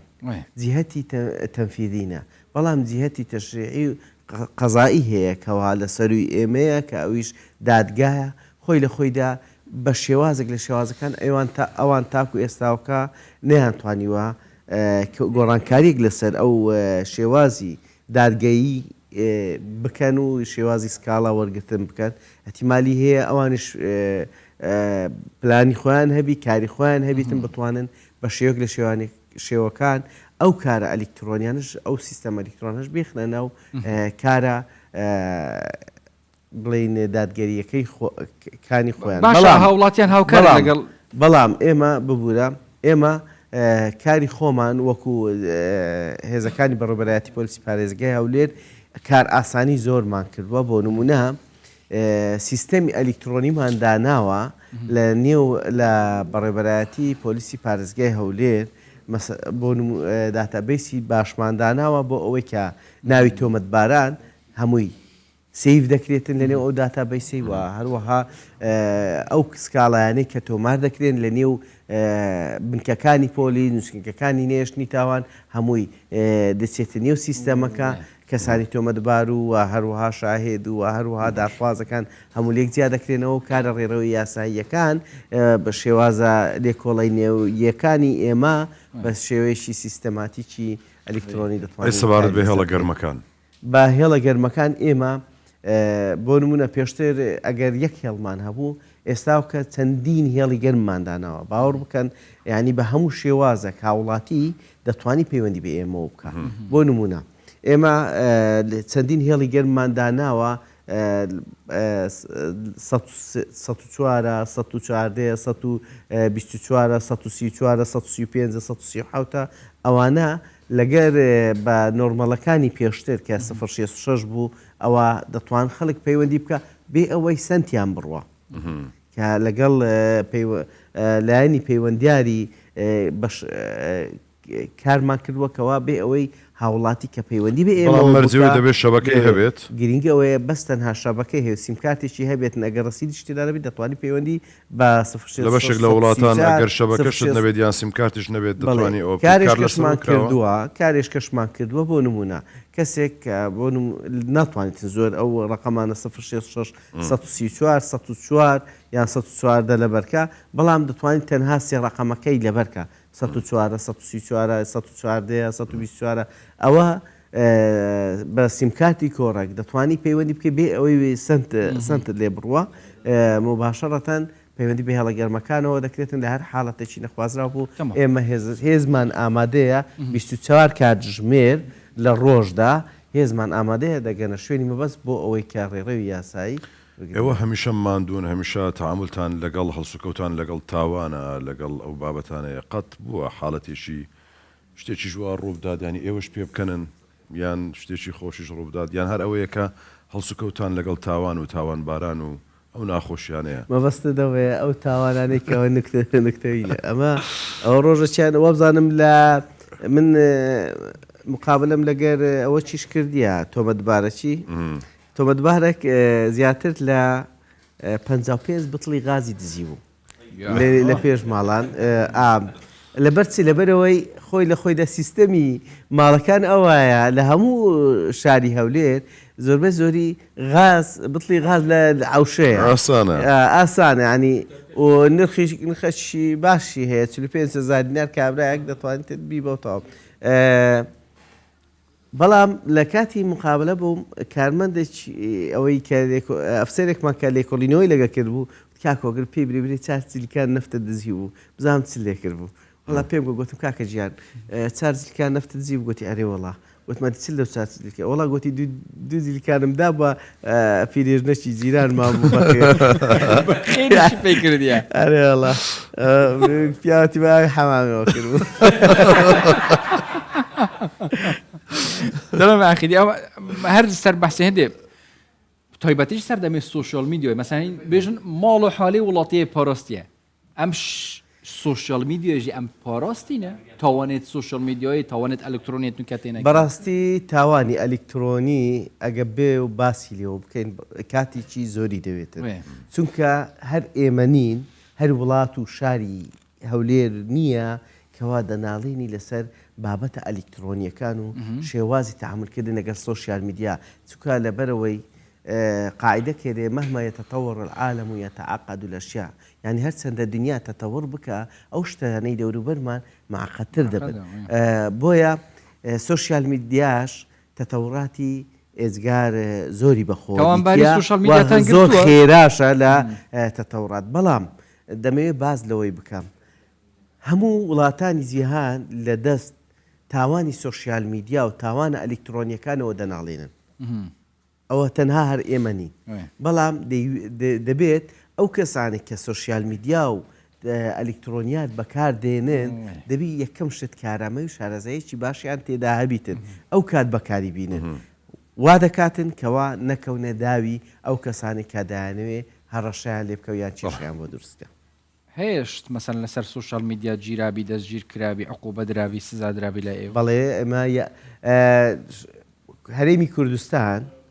ئەگەر یاساکە بۆ ئێستاوکە کۆنیش بێ بەڵام کارکە کاری پێدەکرێتن و وایستا لە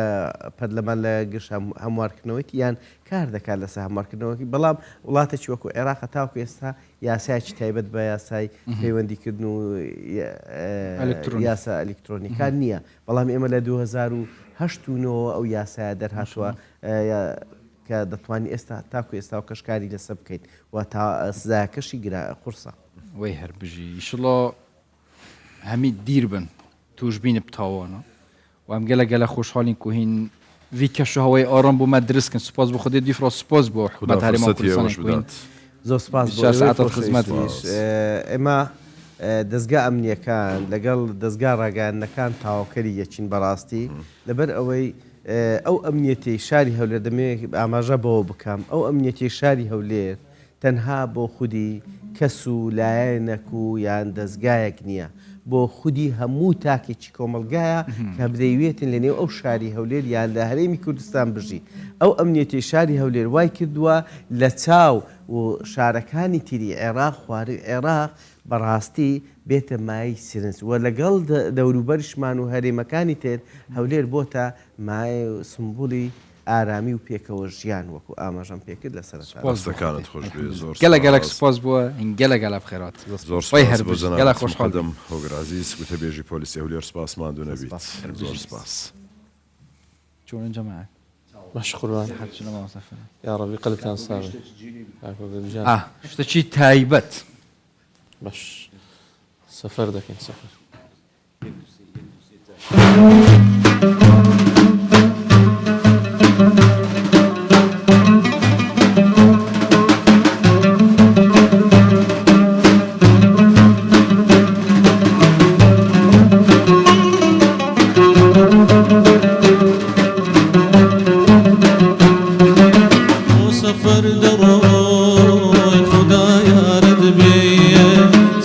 سرگمی ڕێهوارد بێ بۆ سەفا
ما بيت وروانته كبيرة ما بيت وروانته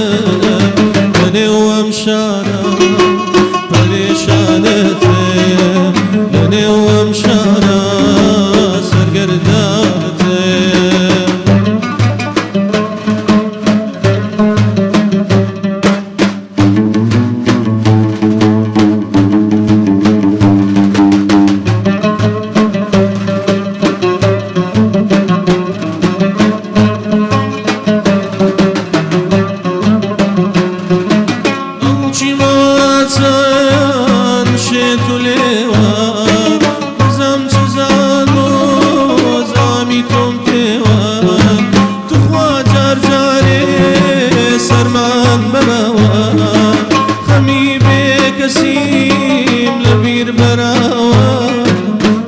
ودوري شد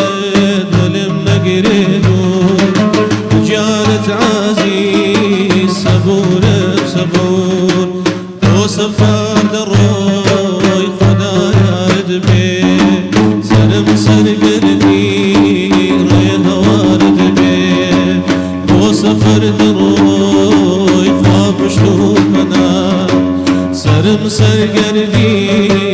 من يريقان كبيرة ما بيش وروانتم كبيرة ما بيش وروانتم لني ومشارا بريشانتم لني ومشارا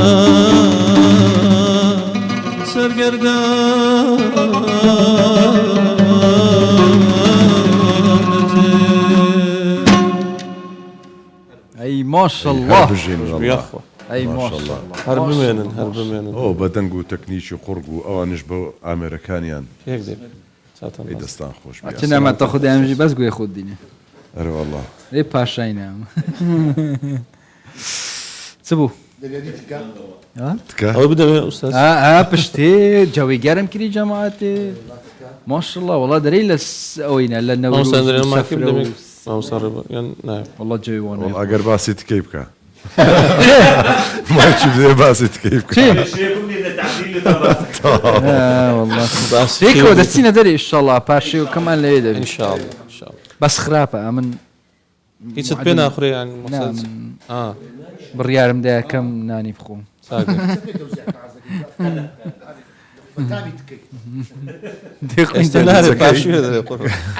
لیچەکەی دەکا بەس ئەمستا فەرمان ئەتوو ئەم نەخۆم باش مەخۆ جارێ ناوەڕۆی من حەزم لێ گوێم لە چەند ئاەتێک سوورەتی کافت حەز لێ سادەغام کوزانی والله لۆسە هەر گرە دوای بخۆ لێ دەبێت لێرە دادنێن لەوەی ئەوەی دەکەین ئەی باش زۆر باش بەس مامۆستا بە ئۆپەراسیۆنی کولیسە خواردن زانی کو بار ساڵی جەگەر بەبیرت دێ گوتت ئەو ئاەتانەی کە باسی خۆشی دەکەن ئەو هەدەبی بخینرێ کە هەست پێ بکەی ئەو ئاەتانەی کە باسی نەخۆش دەکەین کە ئەوها بخینرێ هەست پێ بکەی بێ ئەوەی تێ بگەی بەونەوە بەسەرچا بەس بە بەس ئۆسرۆتی کافەکە با بخین مەبەستم هەر لە ئاەتەکانیش نانە بەسەرچە پاشەویش شانسێتا باشە برام ئەدەمگیز بووتە دەر دەوەرە ژوان زوو تەواوی کە دەست پێ بکەم دەست پێ بکەم ئەخرەوە نابی کو تا ڕوان خێر یا الله بەم زارێ من ژیزە شانس دەوهایە بەس خورماکە زۆر وازەح بوو یا الله فەرمووە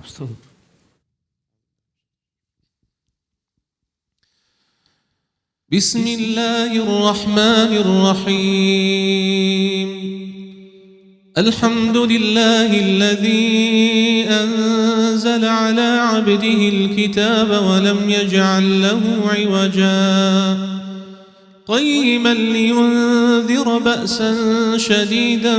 من لدنه ويبشر المؤمنين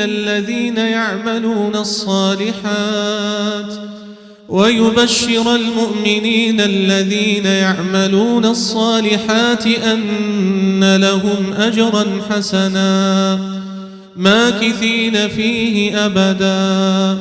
وينذر الذين قالوا اتخذ الله ولدا ما لهم به من علم ولا لآبائهم كبرت كلمة تخرج من أفواههم إن يقولون إلا كذبا فلعلك باخع نفسك على آثارهم إن لم يؤمنوا بهذا الحديث أسفا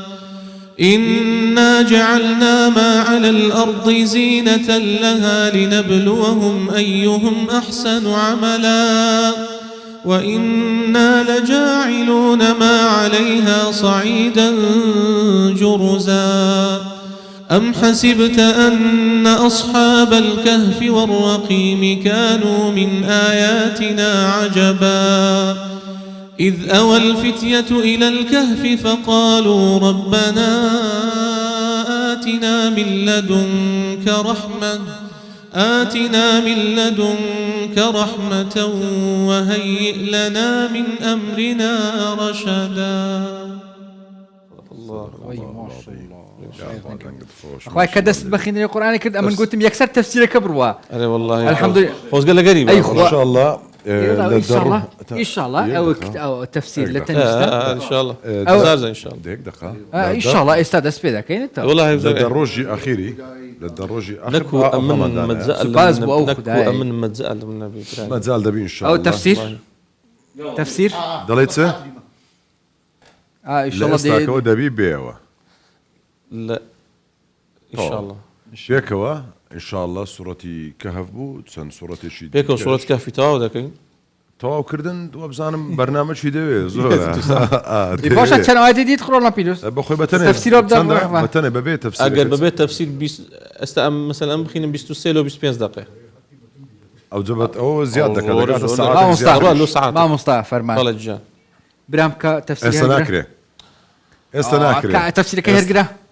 تفسيرك بالقرآن وهرنجري راس برنامج هو راسته تناكري شان صورتي دخيني ما مستع والله صورتك كاف خوشة أما مستع حازم وسيدرين كان آياتك كرت أجرنا بقى بخين يوم تفسيرك كده خين مو إيه أيش باشا دي أيش ناوي صورتي كابيكو كوي عينا صورة كاف ما مستندري نزل على بالكتاب ولم يجعل بس بابين مو يقدق يلا سواس استهج باخذ كتاب القرآن يلا بسم الله الرحمن الرحيم حاضرة ما مستع بالله تو بس آيات بخير شار آيات ضروري شار آيات ما لهم به من علم ولا لآبائهم كبرت كلمة تخرج من أفواههم أم حسبت أن أصحاب الكهف والرقيم كانوا من آياتنا عجبا باشا أتى آياتي نويم أم حسبت أن أصحاب الكهف زور دبيات وبتفسير وحساب أو إمام مستقوتي تو إن يقولون إلا اللي كذبا قرأنا الذخيرة قيامة معنا هذا اللي يلا آخر وقت مان بسم الله الرحمن الرحيم يلا هتاشي القرآن إن يقولون إلا كذبا آياتي بينزل بس تو يلا بسم الله يدكي أو زمان كم باش يلا أعوذ بالله بسم الله الرحمن الرحيم بناوي خداي بخشندو ومهربان بناوي او خداي كان جاي رحمته سوز وبزيا الحمد لله الذي أنزل على عبده الكتاب ولم يجعل له عوجا سپاسو استایش بو او خدایی ام کتابك قرآن بو سر بندی خوی محمد دا بزاندوا که هیچ کم و کری و ناتواویچیشی بو روان داوا قيما لينذر بأسا شديدا من لدنه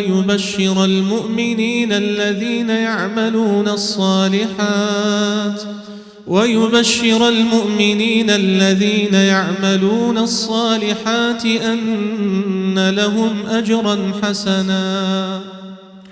کردویەتی بە چاودێری هەرچی بەرژەوەندیەکانی ئادەمی زادە و ڕێک و ڕاستە لە هەموو شتێکدا بۆ ئەوەی یاخیەکان لە سزایەکی سەخت بێدار بکاتەوە کە لەلایەن خودداوە لە دنیا و خیامەتدا یەخەیان پێدەگرێت و مژدەش بدات بەو ئیماندارانەی کە کار و کردەوە چاکەکان ئەنجام دەدەن بەوەی کە بەڕاستی پاداشتی زۆر چاچیان بۆ ئامادەیە ماكثين فيه أبدا بەردەوام و بۆ هەمیشە لەو بەهەشتە سازگارەدا دەمێننەوە. وينذر الذين قالوا اتخذ الله ولدا هەروەها بۆ ئەوەی ئەوانە بترسێنێت و بێداریان دەکاتەوە کە دەیانوت خدا منداڵی بۆ خۆی بڕیارداوە. لهم به من علم ولا لآبائهم كبرت كلمة تخرج من أفواههم إن يقولون إلا كذبا. جا ئەوانە نەخۆیان و نەبا و باپیرانیان لە ڕووی زانست و زانیاری و تێگەیشتنەوە ئەو گفتارە ناقۆڵایە ناڵێن. ئەو بوختانەیان قسەیەکی زۆر گەورە و ناڕێکە کە لە دەمیان دەردەچێت ئەوانە جگەل لە درۆ و گفتاری نابەجێ هیچی تر ناڵێن. ما شاء الله بارك الله فيكم يا ربي خذي خير وبنوست يا ربي أبدا قهر بمينة. آمين يا ربي أجمعين. أي ما شاء الله. أوزد دعوة كاريكي جنابت. برقتش تندرستي مان هي. لخدمتك. دكتور هالوست لقرمان دبي إن شاء الله سليماني ديفر عم دي صفر النفا. إن شاء الله بصرت سوا. إن شاء الله. بصرت سوا. ما بريد چند روزك بحثا قالك روجي قرتني كرو روجي قرتنا زاروكا كان كي بيتفيا داس روجي قرتني بكن تجواليه تندرستي فبتجواليه شرعي بابد بجا هفكاري ما دكتور هالوسي في جري بحثا روجي بينا زاروكا كرجواليه تندرستي او هم يچوات نوف بابتي دا كيري بالتفاصيل بس كردوا بتسين بيني بابسي يلا سلاوتان لێبێ من دکتۆر هەڵوێستم ئەمڕۆ باسی ڕۆژووی مناڵەکەین خۆتان زان ڕەمەزانە و مناڵەکان زۆربیان حەزەکەن لاسای دایک و باوکیان بکەنەوە بە ڕۆژوو بن لە چەند ساڵیەوە توان بە ڕۆژوو بن لە چەنەوە ئەگەر بە ڕۆژوو بن کاریگەری تەندروستی نەرێنی نییە لەسەریان و ئەگەر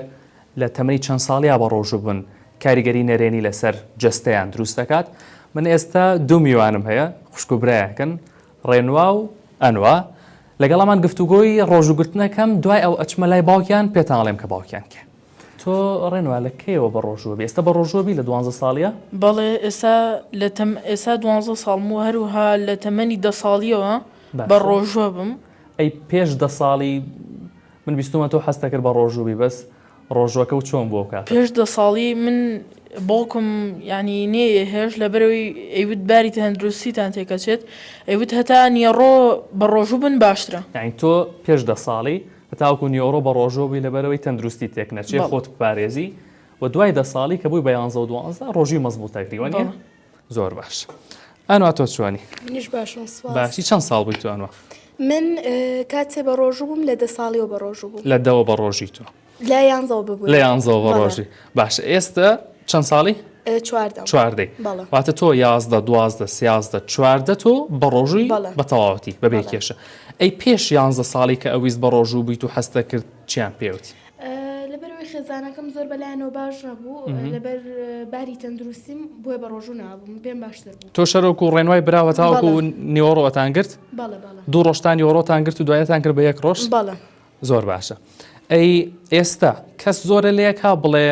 ئەنوا بە ڕۆژومە بە بۆ تەندروستی خراپە؟ نانە ئێستا بە خوتی خۆم بۆ خۆم ڕیارمیاوکە بە ڕۆژوو بم بە ڕۆژوو کەس زۆرم لێ ناکو کەسیش پێم ناڵە بە ڕۆژومە بە زۆر باشە ئەی تۆ ڕێنەوە هەستەکەی کە ئێستا تۆ 12 ساڵی هەستەکەی کە بە ڕۆژوەبی هیلاکەبی پەکتەکەوێ بێتاقەتەبی لە قوتابخانە ئیسعاج تاکە ڕۆژوگرتنەکە خۆی هەر کە بە ڕۆژەوی هیلاکێکی تیا دەرەکەوێ بەڵام لە مەکتب کە زیاترە زوڵیت هەر هیلاکە بیت و ئەو شتانە بەڵام هیلاکێکی باش ناکە تۆ نەتوانین ڕۆژوەکە بگری یعنی تۆ ئێستا بە تەواوەتی بە ئیسراحەت توانی وەکو ئینسانێکی پێگەشت و بە ڕۆژوو بیت و تەسیری لەسەر نییە زۆر هەر تۆزە هیلاکە بیت و تاوەکو هەموو کەس بەڵێ هەر تۆزە هیلاکە بیت و تاوە زۆر باش اینجا من ئێستا دەمەوێت وەڵامی پرسیارەکان نێمەوە کە بۆچی ئەمان پێش 10 ساڵی بە ڕۆژوو نابوون بۆچی ئێستا کە 10 ساڵیان تێپەڕاندووە و لە تەمەنی 12 و 13 و 14 ساڵیان بە ڕۆژووە بن و کە بە ڕۆژووشە بن ئێواران چیە خۆن پاشێوان چیە خۆن بۆ وەڵامی ئەم پرسیارانە ئەچمە لای باوکیان کە چوومە لای باوکیان ئەزان باوکیان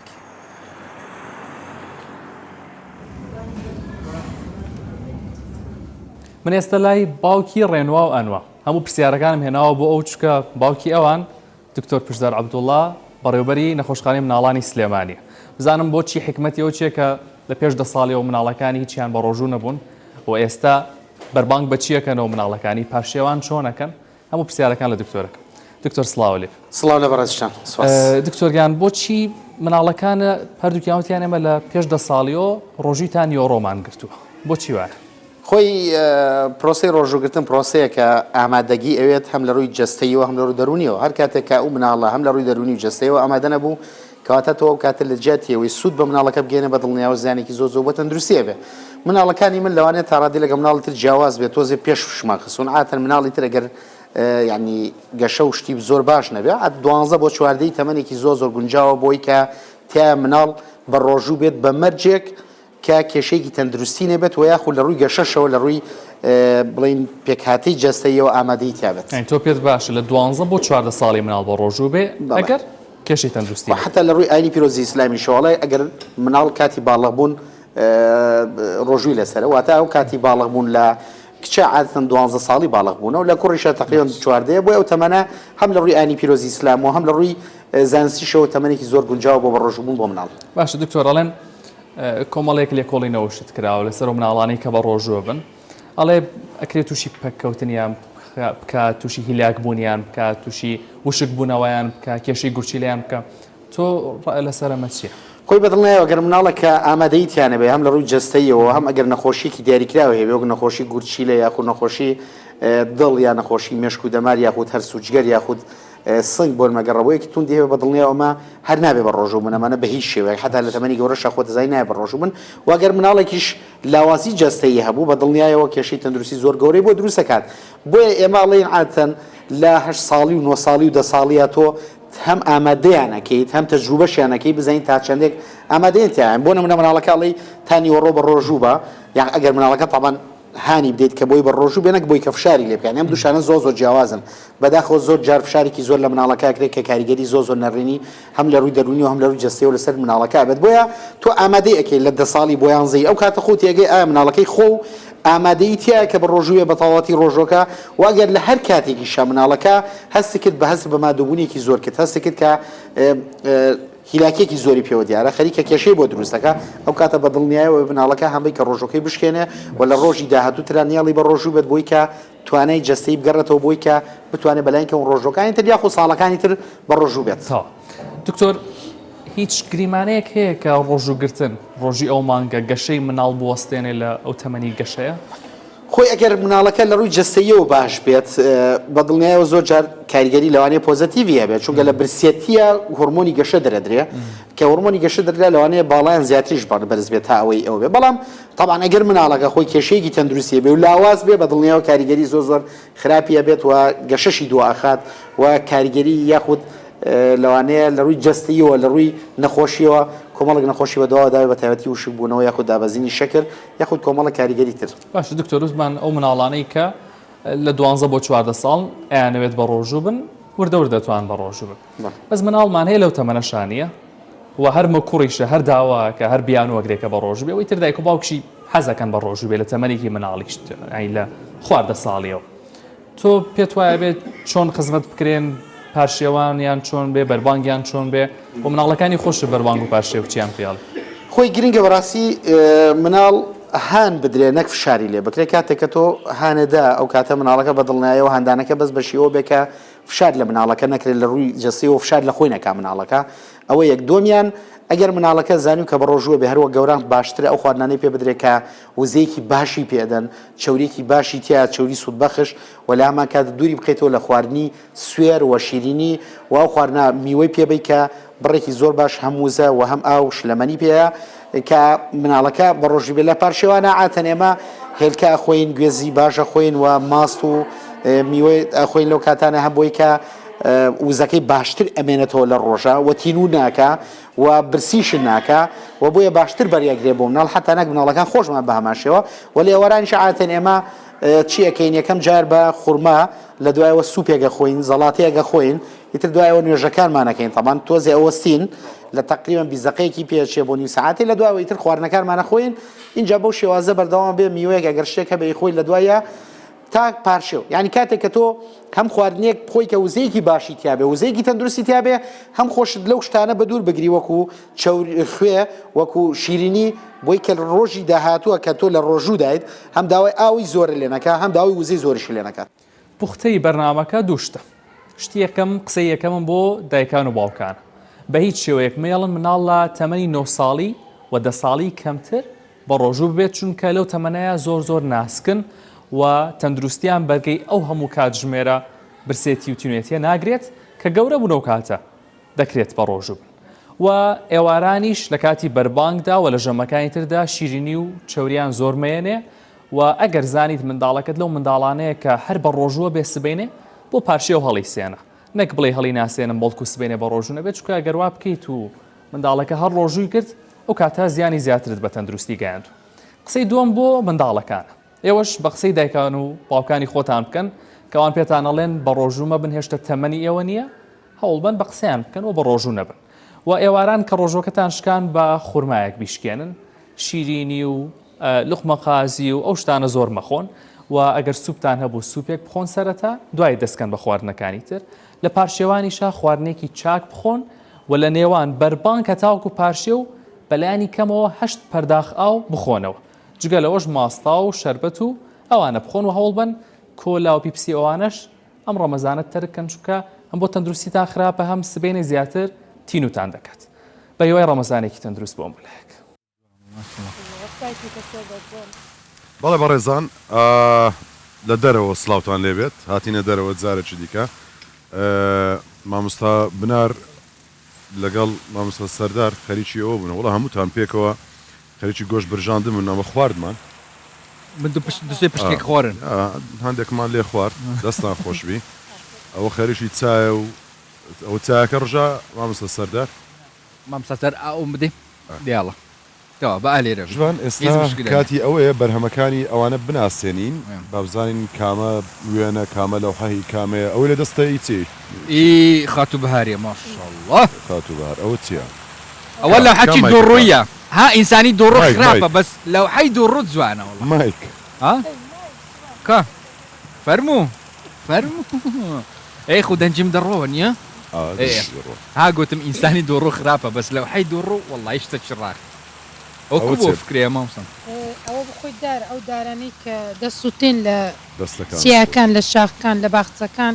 دەسووتێن دەفەوتێن ئەم بەشێکم هیناوەتەوە کردومەتە تابلۆ استفادەی لێ بکەی لە ماڵەوە لەسەر مێزدانێ بە هەردوو ڕوو ببیندرێت ینی لە پاژماوەکان هەیە بەرهەمی دیکە وات هەیە یان بەس یەکت نانە زۆرن بەڵام نەگونجابیهێن مێرکوانە لەسەری ئەکرلیکە ئەکرلیک ماوادێکی ئەکرلیکە ئەوە لە وەرزی زستانێ ئەو شیان لە خۆر ئاوا بوونایە ینی لە تابلوێکە دووشتی جیاواز ئەتوان استفادەی لێکەی ئەو شتانی کە فڕێ دە دریان ڕیسایکلێ نەکرێت توان دووبارە بەکاری بێنیەوە ئەوە زستانەوە نیە زستان ڕۆی ئێستاوەش ڕۆخۆر ئاوا بوو خۆراوە بوون بریا شتەکە بە بەرەبەری ڕۆژهڵاتێ بوون ینی ئەوە بێتە دیاری بۆ ئێوە زۆردارم بەدڵتان بێ لە بەرنامەکانی شە بەکاری بێنن بێگومانەوە دەبێت یەکێک لە دیکۆرەکانی بەرنامەی پاشیف ئێمە دایدنەی ئەوە تازە ئەوە بەڵێ ئەوە شیان تازەمان چاکرد ماشەڵڵا ئەڤشن ئەڤەت چەند دەقۆدەتە چی کرد ئاگا دەبی ئەو چارێژێ ئەها ئەو چای نەڕژێ برام مافورەکەی شارێکی پێویست بوو چکە بە ئەکرلی کردومە شتێکی سەرەتاییە هیوادارم کە گلەی مالێ نەکەن وای هەر بژی وڵی دەست خۆش سپاس و تابلۆکاری تریشمان زۆرن کە بە ماوادی کۆلاجین بەکارهێناوە مون بەکارهێناوە ئەویان بەکارهێناوە هەر یەکە و ینی ماوادی کە بگونجێ لەگەڵ تابلۆکە بتوانی سەرنجی بینێ ڕابکێشی باشە ئەم ئەس تشتێکی بێژم مەسەن هیوان تابلۆ چێتکن پێشانگەوان ڤەتکن یانژی مەسان پڕێکا سوشال میدیای توت فروشیت بەرهەمێت خۆ من هەر پێشنگەیەکەمەوە هەموو ساڵێ فرۆشتنیشی هەیە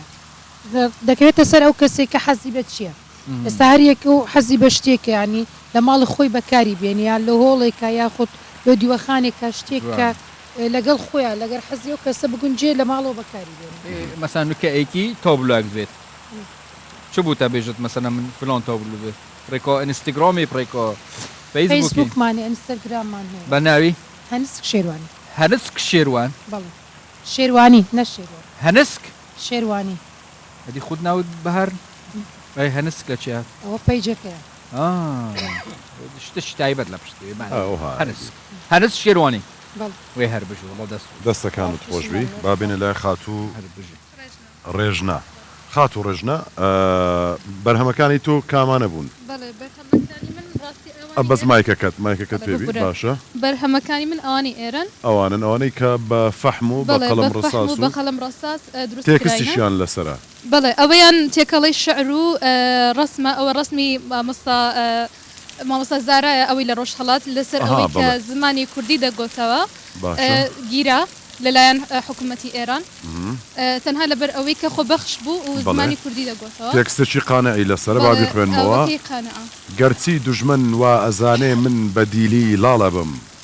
باش بزانێ کونجی زیندانم قوتابخانەیە بیری ئازادیم لە زیندانە فراوانتر ئەبێ قڕ بەسەر ئەو دوژمنەی هیوای بەبەندی خانەیە دەستەکانت خۆش بێت باشە ئەوەشیان ئەوەیە مامۆستا عەبدوڵڵا پەشە و شاعیرە سپیەکە من لەبەر ئەوەی زۆر بەخۆم حەزم لە شعر نووسینە تێکەڵی دنیای ئەدەبم ئیدی حەزم لەو کەسایەتیانەشە کە با بڵێن شعر دەنووسن و زۆر تێکەڵی ئەوانیشم و لە ڕووی شعری حۆر بەڕاستی مامۆستا عەبدوڵڵا پەشە بە پێشەنگی خۆمی دەزانم مامۆستا پەشەوی مەزن ئیدی تایبەتە ئەوەیان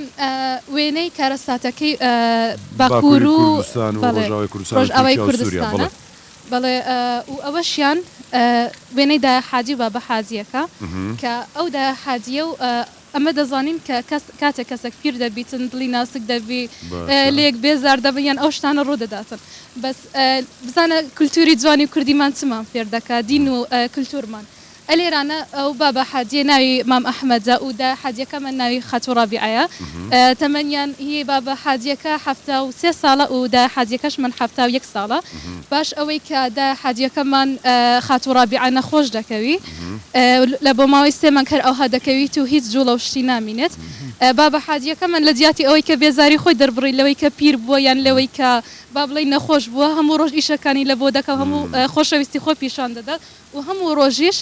گوڵک لە باخچەکەی لە دەکاتەوە دەیداتە دەست خاتونەکەی شڵامی عاشقێکی وانەوە تێکستێکی هەیە منیش لەسەردانە شەرت بێ گوڵی کەس ئازیزەکەم نەکەم بە بۆ تا گوڵم بۆ دێ ئازیزەکەم لە خزمەتەوە ئەوە ڕێک لەسەر ئەو وێنەیە پێم زانی جوان دابینە دەستەکانت خۆش بێت ئەلێرانەش ئەگەر ببینی وێنەی مەسووری ئەردەلانە ئەوێ ئەو بەڵێوی ئەولا هەر ئەوواوە سیرکە سیرکەی باشە مەستورەی ئەردەلانە مەستورەی ئەردەلان یەک ئەمن زۆر کەیفم لەو خانمانە دێت کە با بڵێن کاریان هەیە ناویان هەیە مەسوورەی ئەردەلان یەک لەو کەسانە بووە کە لەو سەردەمە بوو با بڕێن هیچ پیاو نەیتوانیە کە بگاتە ئاستەکی بەرز چ لەوەی کە ئافرەت بیت و ڕێگری لە ژیانی هەبووە بەس مەستورە یەکەم خانمی مێژونوسە لە هەموو ڕۆژهەڵاتی ناوەڕاست و شاعیر بووە لەلایەنی دینی کتێبی هەبووە مێژوی ئەردەلانی نووسیتەوە ماشەرەف خانم یعنی با بڵێن نازناوەکەیتی و ئەگەر بینە سەر ئەو تابلۆیەشیان باشە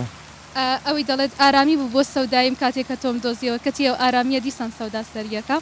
ئەوە لەسەر ئەو شعرە لەسەر چییە با بڵێن ئێستاکە ئەمە شێوەی مانگ هەر جارێک هەر کەسێک شێوەی مانگ با برین فکرێکی لە بۆ دروست دەبی یان کەسێک دەبینی یان چیرۆکێک دەبینی لە مانگ ئەوەی ئەو شێوەی مانگە لە لای من چیە هەر کاتێککە مانگ دەبینم ئەوەیە کە کاتێک پێغەمبەر صلی الله عليه وسلم لەگەر ئەصحابیەکاندا دەنیشیت و یەک لە هاوڵەکانی لی دەپرسیت کە ئایا پێغەمبەر صلی الله عليه وسلم ئێمە دەتوانین لە ڕۆژی دوایی خوای گەورە ببینین و کە ئەو پرسیاری لێ دەکات پێغەمبەر صلی الله عليه وسلم لە وەڵام دەدا فەرموویت بەڵێ وەک ئەوەی کە مانگ لە ئاسمان دەبینی ئەگەر هەوری لە بەردانە بێ دەتوانن ئیزمانە هەیە لەوەی کە مانگ ببین بەم شێوەیە خوا دەبینن بۆ شێوەیە خوا دەبین بەڵێ جوانە ئیدی هەر کاتێک تەماشای مانگ دەکەم شێوە و یادی خوای گەورەم دەکەوتەوە یاد کە بۆ شێوەیە خوای گەورە دەبین انشاءالله ببینی خوای گەورە هەمومان ئیدی ئەو شعرش کە دەرەت ئارامی بوو بۆ سەودایم کاتێک کە تۆم دۆزیەوە کەتی ئەو ئارامیە دیسان سەودا سەریەکە مانای ئەوەیە کە هەتاوەکو عیشقەکەی خۆم نەدۆزی بۆەوە سەودا سەر و شێت بوو مەکو شێتان دەگەڕام و دەسوڕم بەس کە دوای دیسمەوە ئیدی ئارام بوومەوە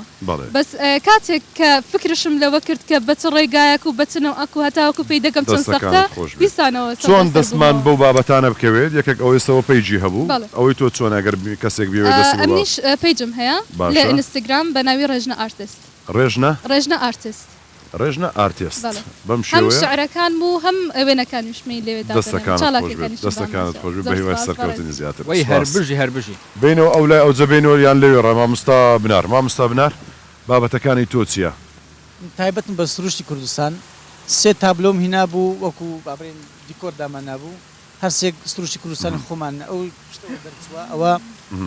شوێنەکە لە هەڵە بجا باشە ئەو جا من دەبی ئەمن بێمەوە کە تەمەشایم کا تاوەکۆیش لە کامێرەکەی دەرچی با چایەکەشم ببم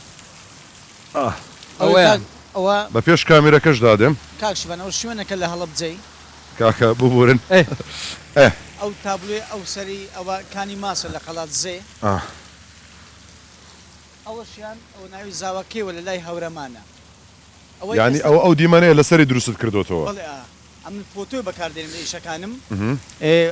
زیاتر بەس تایبەت ینی لەسەر ئیشی کوردستان دەکەم پێشانگاشم لەوانێ ماوەچی ینی نزیک ئەو فۆتۆیانی بەکارمینەوە هەموو شوێنەکانی کوردستان دەکەمە پێشانگایەک و لەسەر شوێنەکان دەنووسم ئەو شوێنەی ئەو شوێنەیە خۆ دەستی ئەو شوێنانەیان بەڕستم دەیان بینی و دەچش ئەم لە برادری وەکو تۆ وەرم گرتووە ینی سوودم لەوان بینیە ئەوەی ئێستاژ ئیشم لەسەر کردیا ئەو تایبەتە بەو بەرنامەی ئێوە ئەوە شارباژێرە شوێنەکە لە شارباژێر بێم ئەو دیمەنە ئەوە پیشاندەین مەریوان ئێرە دەتوانی وەربگری کامتان ئەمین مەریوان ئەمین ئەوە ئێستا وێنەکە دەگرێت قسەی لەسەر بکە ئەوەت ئێستا دروست کرد ئەوە مامۆستا بنار دقەی ئێستا ئەو وێنێ هەر ئێستا دروست کرد لە میانی بەرنامەکە ئەوەی بەکارمینەوە فولچە و شەفرەی بەکاردێنم باشە خۆی پێدرێن لە ئەوەی بابەتی هوەری باشە شوێنەکە شارباژێرە باش زاویە شارباژێرە زۆر دەتوانین فۆتۆ بگیرێ بەڵام ئەوە یەکە لە زاویەکی لای بەتیقەی شارباژێر ئەوە لە هزرت دامابەوە یان لەسەر وێنەی فۆتۆم بەکارێنەوە فۆتۆ لەسەر فۆتۆیەکە قەت بووە خۆت بچی لە سروشدا بنیشی و ئەو وێنەکە دروستکەوەی کە بە چای خۆت دەبینی ئەوە زۆر خۆشترە کە کاتێک بە خۆت لە ناو سروش ئیش کاتێک کە بە خۆت سیر دەکەی ئەو کادیر و زاویەی کە لە چاوی خۆتدایە جوانتر دەردەچێت وانە زۆر خۆشترە لە کاتی ڕاستەخۆ ئیشەکەی بکەی ئەو ڕەنگانە بە وازحی دەبینی ینی بتانی بەڵام چۆن بگوازیەوە سەر تابلۆکە ئەوە گرنگە باشە لە ئیشی سروشت تۆ چۆن دەست بکەوێت ئەم ینی کەسێک ئەگەر بیەوە ئەم تابلۆیانەی دەست بکەوێت دەچمەوە ئەوێ کەسێک ئەگەر بیەوە ئەم تابلۆیانەی دەست بکەوێت چۆن نییە پەیجت هەیە یاخود چۆنە ئەمن فەیسبوک و ئینستاگرام هەیە باشە هەر بەناوی بنار پیرداوت بەلاتینی نووسرایە بنار پیرداودا زۆر باشە ئارتێستوانەی پێوەنیە بەڵێ من کلاسیکە پیرداودیە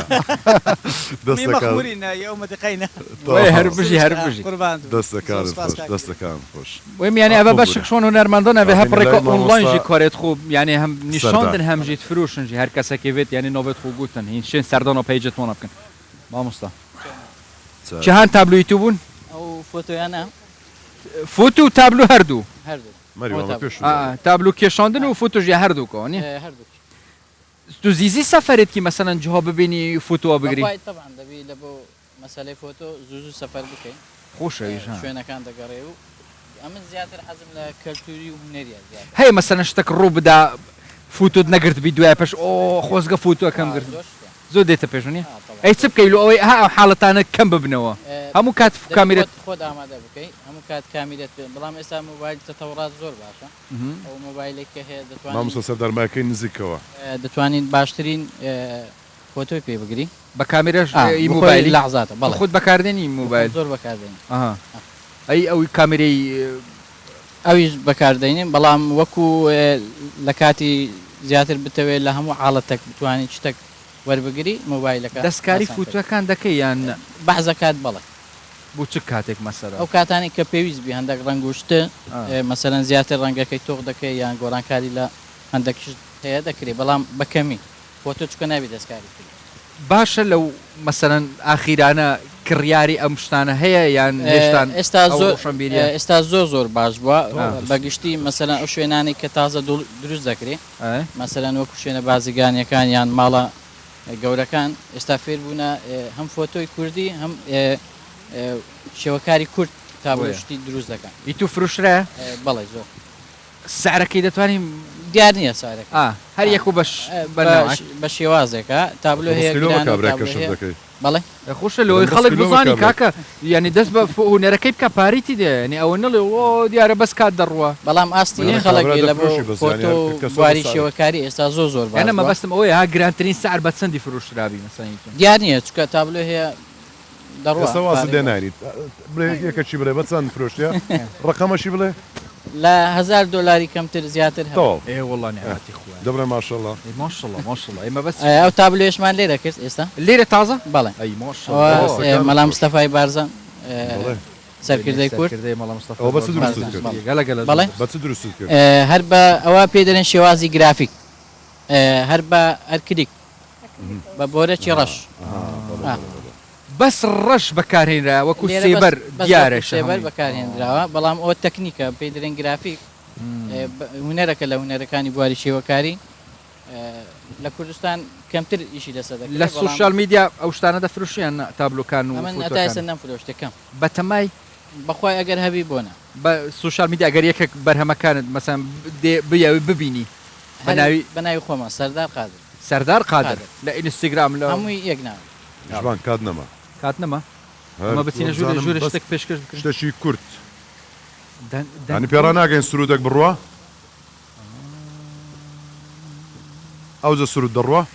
يلا ام خاطرك خوازين يلا هرب خير باشيوا حفتي يعني حفتي وهيكش هي رمضان بيروسات بيشكش كران ان شاء الله خدي قبيل كش هميلاكي باشيوا خير وبركات وصحه بتو السلام عليكم واتان لقل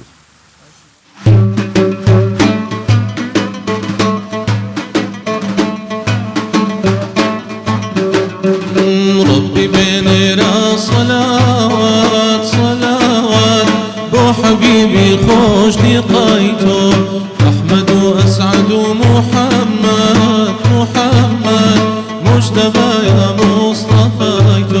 نيوني قيتو بمير باني كافي أبو مبتلايتو سروي جباران الأرزين الأرزين لا شميش نيبايتو صاحب السيدة مولانا بهم عالم مولايتو صاحب سيدة مولانا بهم عالم مولايتو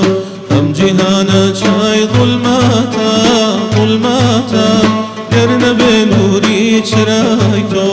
ربي بينيرا صلوات صلوات بو حبيبي خوش لقايتو